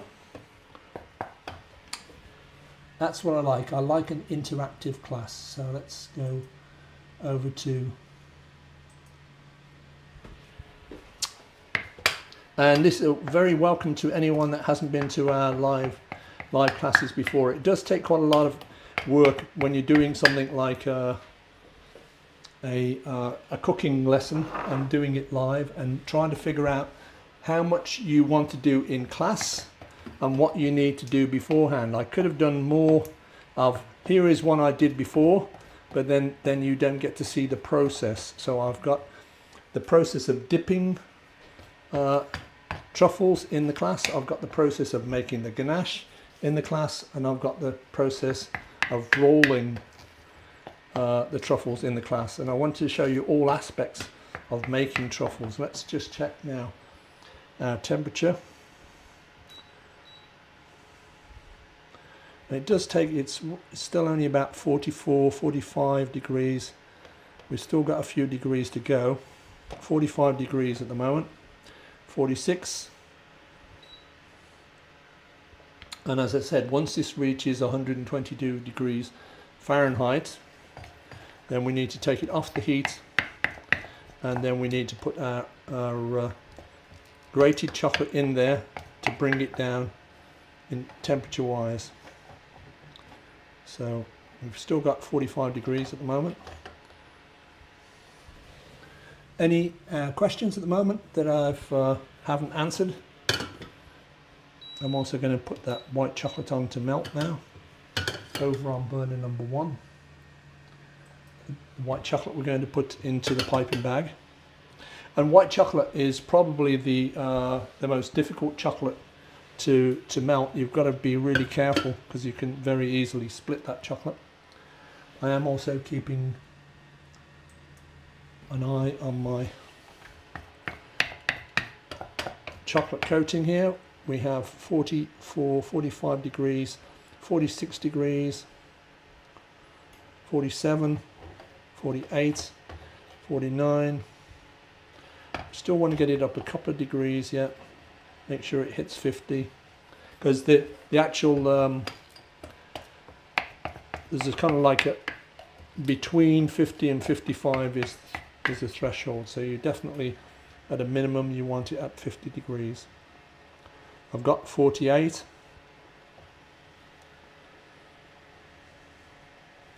And then of course it's going to take a while to cool down again, which is the thing that is against me when I'm trying to do this in class. 49, 49. I can hear the water's just about boiling at this point.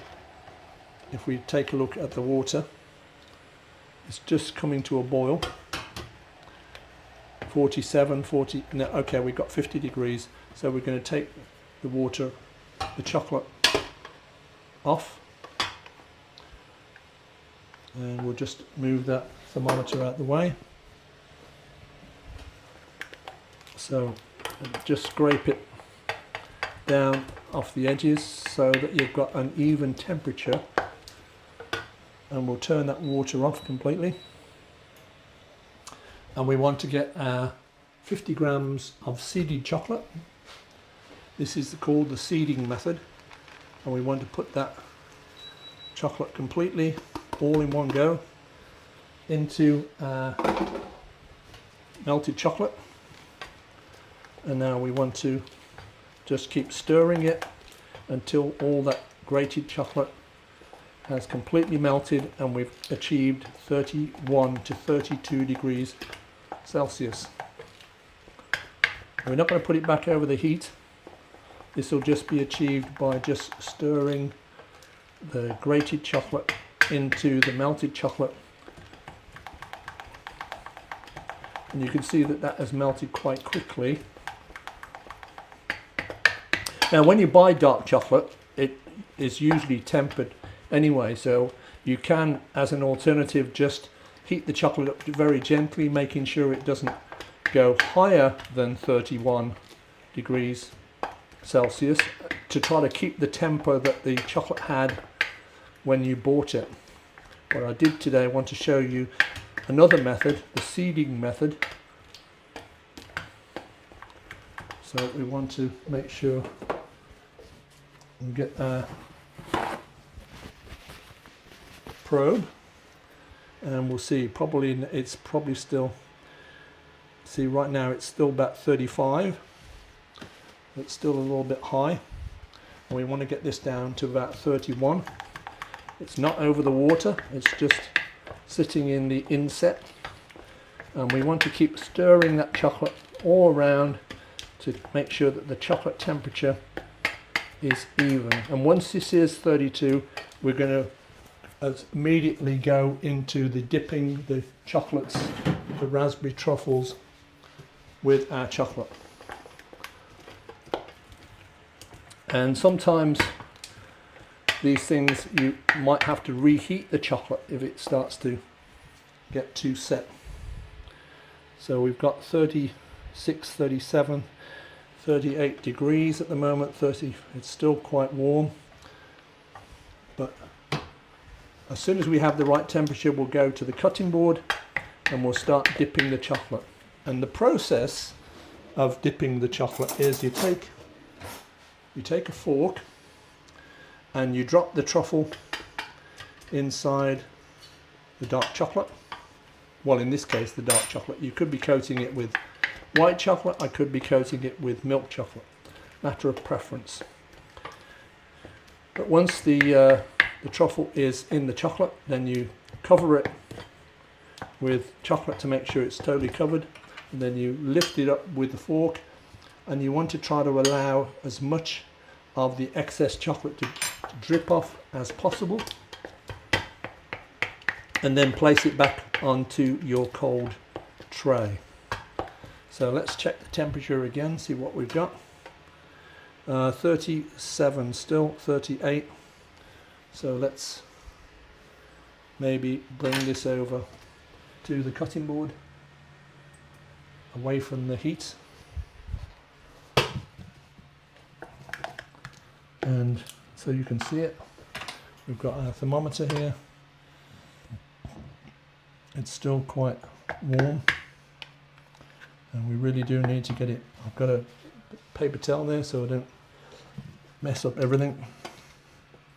We really do want to get it down to 31 to 32 degrees, and then we are going to get our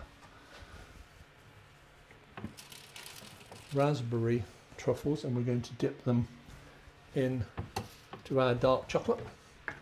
I will put some gloves on to do that, not because I'm going to drop them in, but just because dealing with chocolate is a messy thing and it helps if I've got gloves on. But first we want to get the right temperature.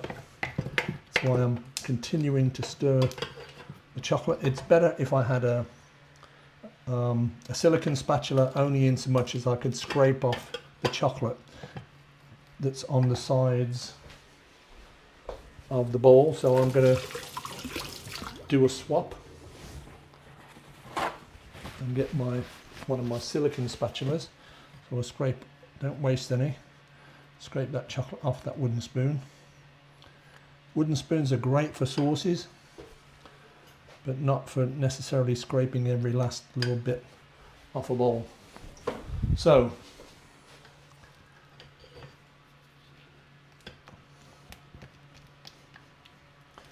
Let's see how we're doing temperature wise.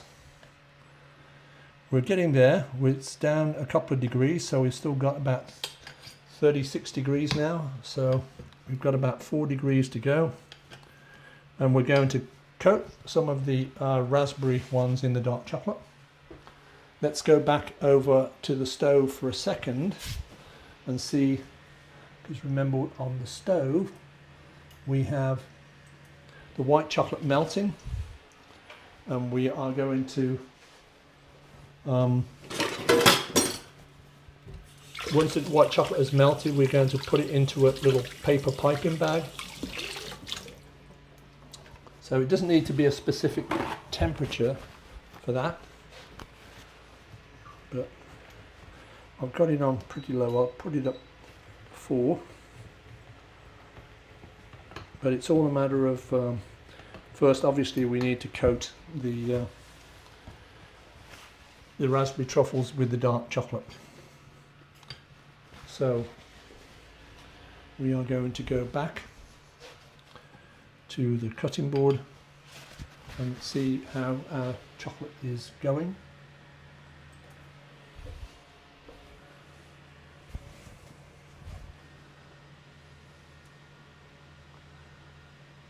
Oh yeah, sorry Sophie, I didn't give you the credit. It was you that that Googled and found out that 50 degrees Celsius is 122 degrees Fahrenheit.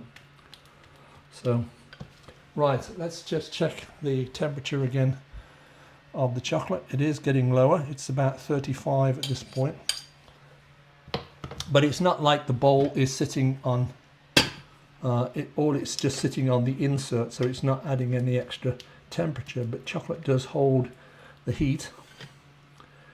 So we still want to get it down to 31 to 32 degrees Celsius ideally. So, and then I think in the meantime we are going to get a couple of the just to show you while this is melting, or cooling down I should say, we're going to take a couple of these are the dark chocolate with the cherries inside, but because I don't have the milk chocolate ones, I am just going to roll these. Remember, the milk chocolate ones are going to be inside, so if you use the milk chocolate ones, it's going to be encased in the almond praline. So I'm just rolling a couple of these around, and when you're rolling the truffle around in the praline, by just sort of pressing it a little bit, making sure that the nuts go into the truffle, my hand, the heat of my hand will melt the truffle just very, very slightly, which will make it stick, make the truffle, the nuts I should say, make the praline, the almond praline stick to the. I'm doing this with the dark ones because the milk chocolate ones won't be done sufficiently, so it won't be done during class time. So just to make a nice contrast, we will take our plate, move this off for a second, and we will get our fancy plate back into the picture, and we will just put a couple of these maybe there, and maybe there. We'll just put these back out of the way, and then we will go back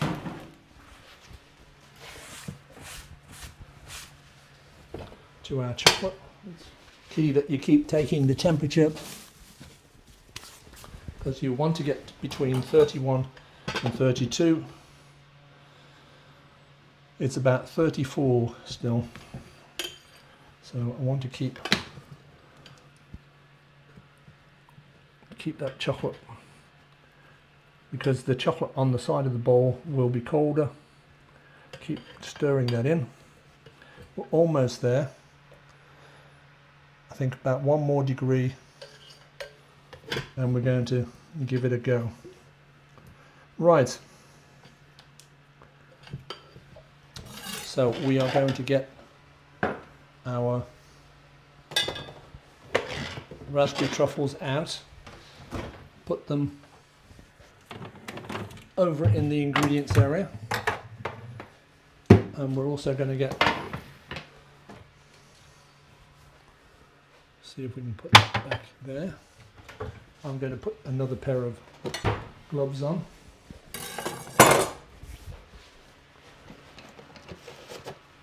And we are almost ready to dip a few of the raspberry truffles into our dark chocolate, and we will go back over that process with a fork. So we need to drop the truffle into the dark chocolate.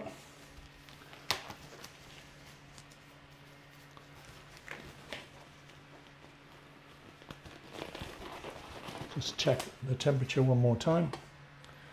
Okay, we've got about 32 degrees, so we are good to go. So we want to drop, let's just make sure, because I've got these to the side there, show you on the ingredients. We have raspberry truffles, and we are going to take one, and then once we've got it coated in chocolate, we're going to put it back onto the tray, and then we want to get some of these back in. We want to get the tray back into the fridge quickly, so that it helps us set them up given our time constraints. So we'll take one, we'll go back to the chopping board view. We'll take one truffle and we'll drop it into the chocolate, and then just turn that over in the chocolate. Make sure that we've got completely coated, and then we want to use the edge of the bowl to scrape off any excess chocolate, and just be patient enough just to let that to drip off, because you don't want to have what we call a foot. So I'm going to go over to the other camera just so you can see that now. You can see, if I bring that up a little bit, I've got a little bit of a foot. A foot is where you've got excess chocolate running off the truffle, and ideally we don't want to have any foots on the chocolate. That's what we're aiming for. So let's go back to the cutting board and do a few more. So we'll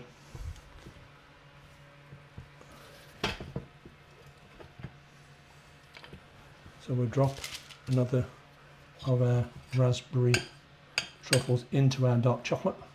Make sure you totally enrobe it in the dark chocolate.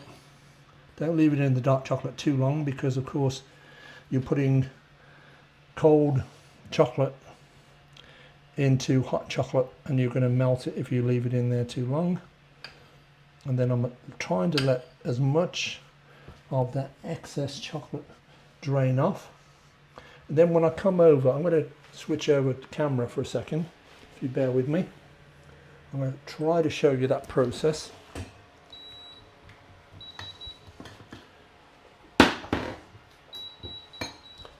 So I'm over here and I'm trying to let this come off of the fork with as little amount of chocolate as possible, so you don't have a foot on it.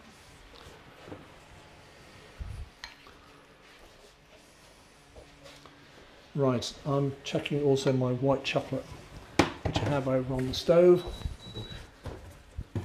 I don't want it to get too hot now that it's melted, so I'm just going to go over to the stove for a second, and go to Insta and go back to the back. My chocolate is melted, and I was a bit worried it was getting a bit too hot. So I'm just putting that white chocolate over there on a cooler block just to cool it down just a little bit. So let's go back to the process. We're going to do about 2 more of these. So we will go back to the cutting board and we're going to drop another of the raspberry truffles into the dark chocolate. Remember, just coat it completely, get our fork, and you want to try to allow as much of the chocolate to drip off before you transfer it. Wipe that chocolate off the fork, allow it to drip from the truffle.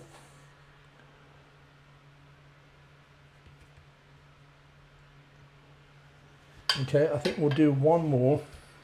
I think 4 will be good enough for our selection of things that we're doing. So we'll make sure it's totally enrobed in chocolate, and then take that let that excess chocolate drip off.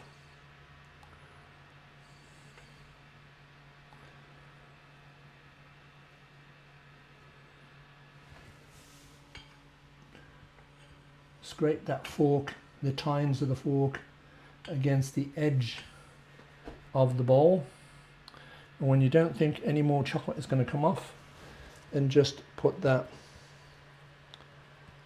gently onto the cutting board. So let's go and have a look at what we've got on the ingredient cam. So we have 4, and I'm going to just bring this tray over actually onto the cutting board because I think you can see more easily on the cutting board camera.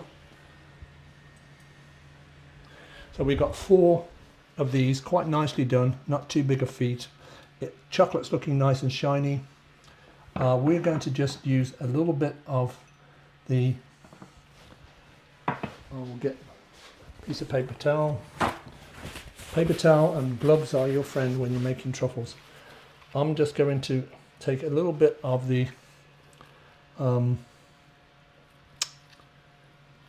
ground up pistachio nuts, and just on 2 of these, just put a little bit of pistachio nuts on there. And just because of time, we're going to put that tray back in the fridge. Once you coat them, ideally you don't want to stick them in the fridge, but we want to make sure we've got everything good to go. So we've got now we're going to go back to our cherry filled chocolate truffles. Remember, we've got these, all have a cherry inside them, and simply with these we could coat them in chocolate, but we are just going to dust them in cocoa powder. So we've got some really good quality cocoa powder. It's not drinking chocolate, it's cocoa powder, and the darker it is, the better. And I've sieved it so there's no lumps in it, and we're just going to take a couple of these and we're just going to roll them around the cocoa, and then again we're going to just rub them and just roll them around. So we're going to bring our special plate down again over on the ingredient board, and we're just going to roll it around and put that there perhaps, and maybe 1 more. So just roll it around, and then if you roll it, and just to reshape it, just to make sure it's a nice ball, just roll it around and then put it back into the cocoa just to make sure it's well coated. Nice and regular and round. And we'll put that into our selection, and we're going to take my gloves off, and for the moment we're just going to put our tray away. and we're going to show you what we have and how it looks so far. So we've got chocolate truffles that are dusted and filled with cherries, and we've got milk chocolate truffles that are dusted in the almond praline. And I'm going to get my cloth to get that chocolate off.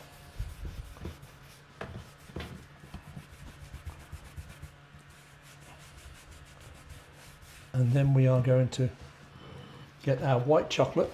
So we're going to get to our white chocolate that we melted, and we'll bring that over. Remember, we've got white chocolate here, and we're going to go to our ingredient board, and we'll put the camera on to our ingredient board and show you. So we've got plenty of white chocolate, and we're just going to use a little bit of this, and it's melted. I didn't have to worry about the temperature, just to make sure it didn't get too hot. And we are going to put this into our paper piping bag, remember, and we'll put a link up to how you make a paper piping bag. Now, when you're filling up a paper piping bag, it's sometimes good to have a glass, something to sit the paper piping bag in, to hold it steady rather than try to do it in your hand as chefs do. So now I'm just going to pour that melted white chocolate into the paper piping bag. You don't want to overfill the paper piping bag. You only want it about half full, and we're only going to use a few little dribbles of it, and whatever's left in the paper piping bag. Once the chocolate is set, you can unwrap the paper piping bag and recover the chocolate. So let's move that out of the way. So we have our chocolate in our paper piping bag. Now we just need to fold it down. So we fold it down, and we want to try to fold it down without any air in it. And you want to fold it quite tight to get that kind of shape. That is your paper piping bag. Then we're going to take it over to the cutting board, and we're just going to cut off a tiny little bit of the end of the paper piping bag, just to give us where the chocolate will come out of the paper piping bag. So we'll get a nice sharp knife, and we'll go over to the cutting board so you can see where I am. And we're just going to cut off really the tiniest amount. It's better to cut too little off and go back and cut some more off. And now we want to test, do we have it sort of to the thickness that we want. So we want something like this lid will do. And we're just going to draw the chocolate backwards and forwards in a nice fine line. And that's what we're going to do with some of our dark chocolate. So we're going to move this out of the way because we don't want to make a mess of this, because we spent time making it look nice. And we're going to get our raspberry truffles back out. Remember, we've got some that have got a little bit of pistachios on, and finally we're going to just take these two here, and we're going to just run you just start off and just drizzle across, and just do this slowly.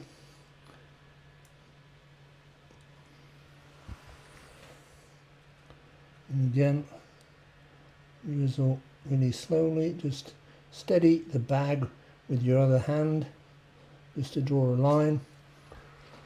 Or you can, instead of doing that kind of design, let me just bring the lid back into view.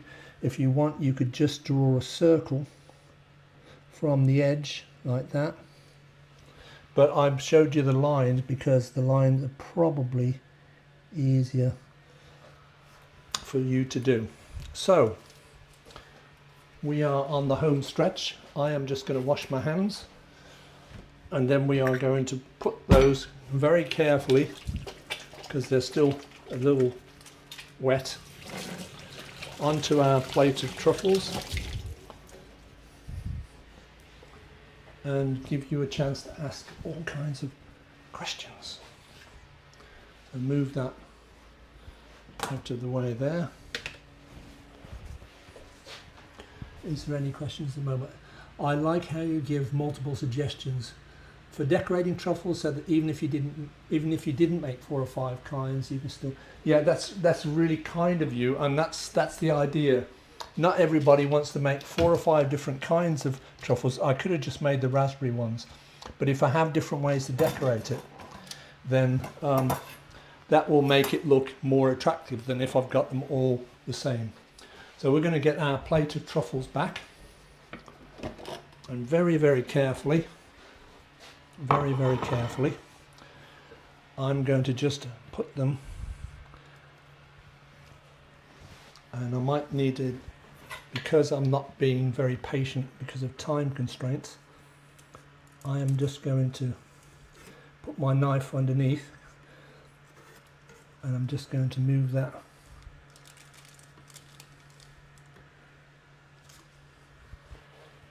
there, and this is what you really need to do. You really need to let it set, and I'm not allowing that to happen because of time.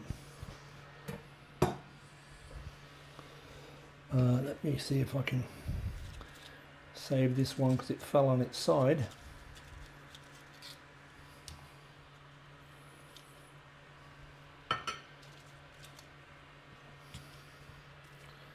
Let's see if I can save how that looks a little bit. Maybe with a little bit of extra nuts. Where should I put the nuts? Are over here.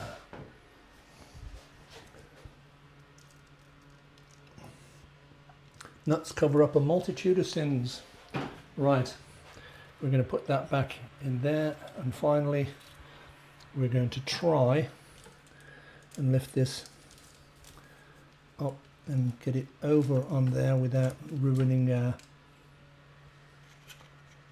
decoration, and it's tipped on its side. So I think what I need to do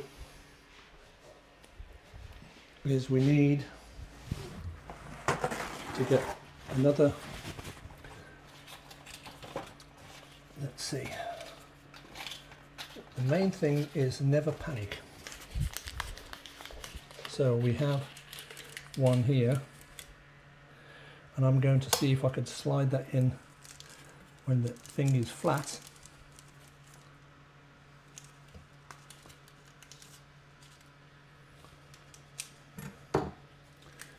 And again,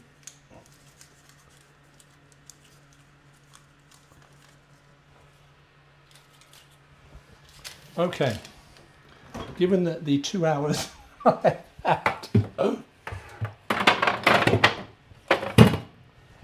I think we have done pretty good. So thank you for all your amazing contributions, your great questions. Thank you if you've come along to the class but you haven't felt like you wanted to ask a question. We're going to take a few photographs of the finished truffles and post those later on, and we will of course do other photographs that'll be a little bit more professional, because when I've allowed the chocolates to set properly, they will obviously look just that tiny bit better to my professional eye.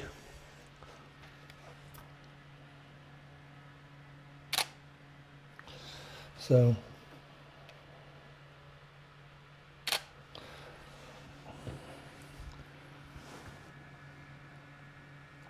I'm taking photographs at the moment with my Canon camera. I'm also going to take a few with my phone. Sometimes students like to take a picture of me taking a picture of the truffles. So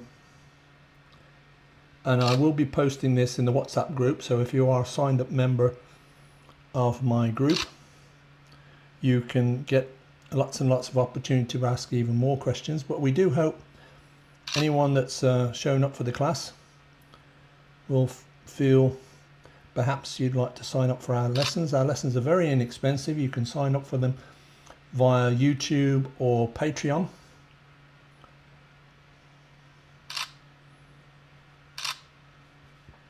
And homemade truffles are so much better than anything you can buy in the shop. We're going to go back to the face cam. So we thank you very much for showing up in the class. We really hope you enjoyed the lesson. We hope that folks that were behind the scenes that came along but didn't say hello in the chat, we thank you very much for all showing up. If you have any questions that you felt not comfortable about asking because you felt it was like a silly question, there's no silly questions at all. I do encourage everyone to ask lots of questions. So once we get this video edited and up on my YouTube channel, we will give you an opportunity to ask more questions, and I will answer everyone that I see. So I'd like to wish you all a happy holidays, a happy Thanksgiving for any of my American friends that are here today. I know it was a few days ago, but I do remember lots of fabulous Thanksgiving celebrations when I was working and living in America. So hi and happy Thanksgiving to all my American friends. And we do hope you'll give our holiday truffles a try. Next week we're going to be doing something very different. In our lead up to Christmas, we want to maybe show some ideas of what to do with leftovers, because everybody usually has leftovers after Christmas, and we wanted to try to squeeze those in and get those in before the actual Christmas break. So we look forward to seeing you all next Tuesday at 10 o'clock, and I wish you a fabulous day, and thank you for showing up.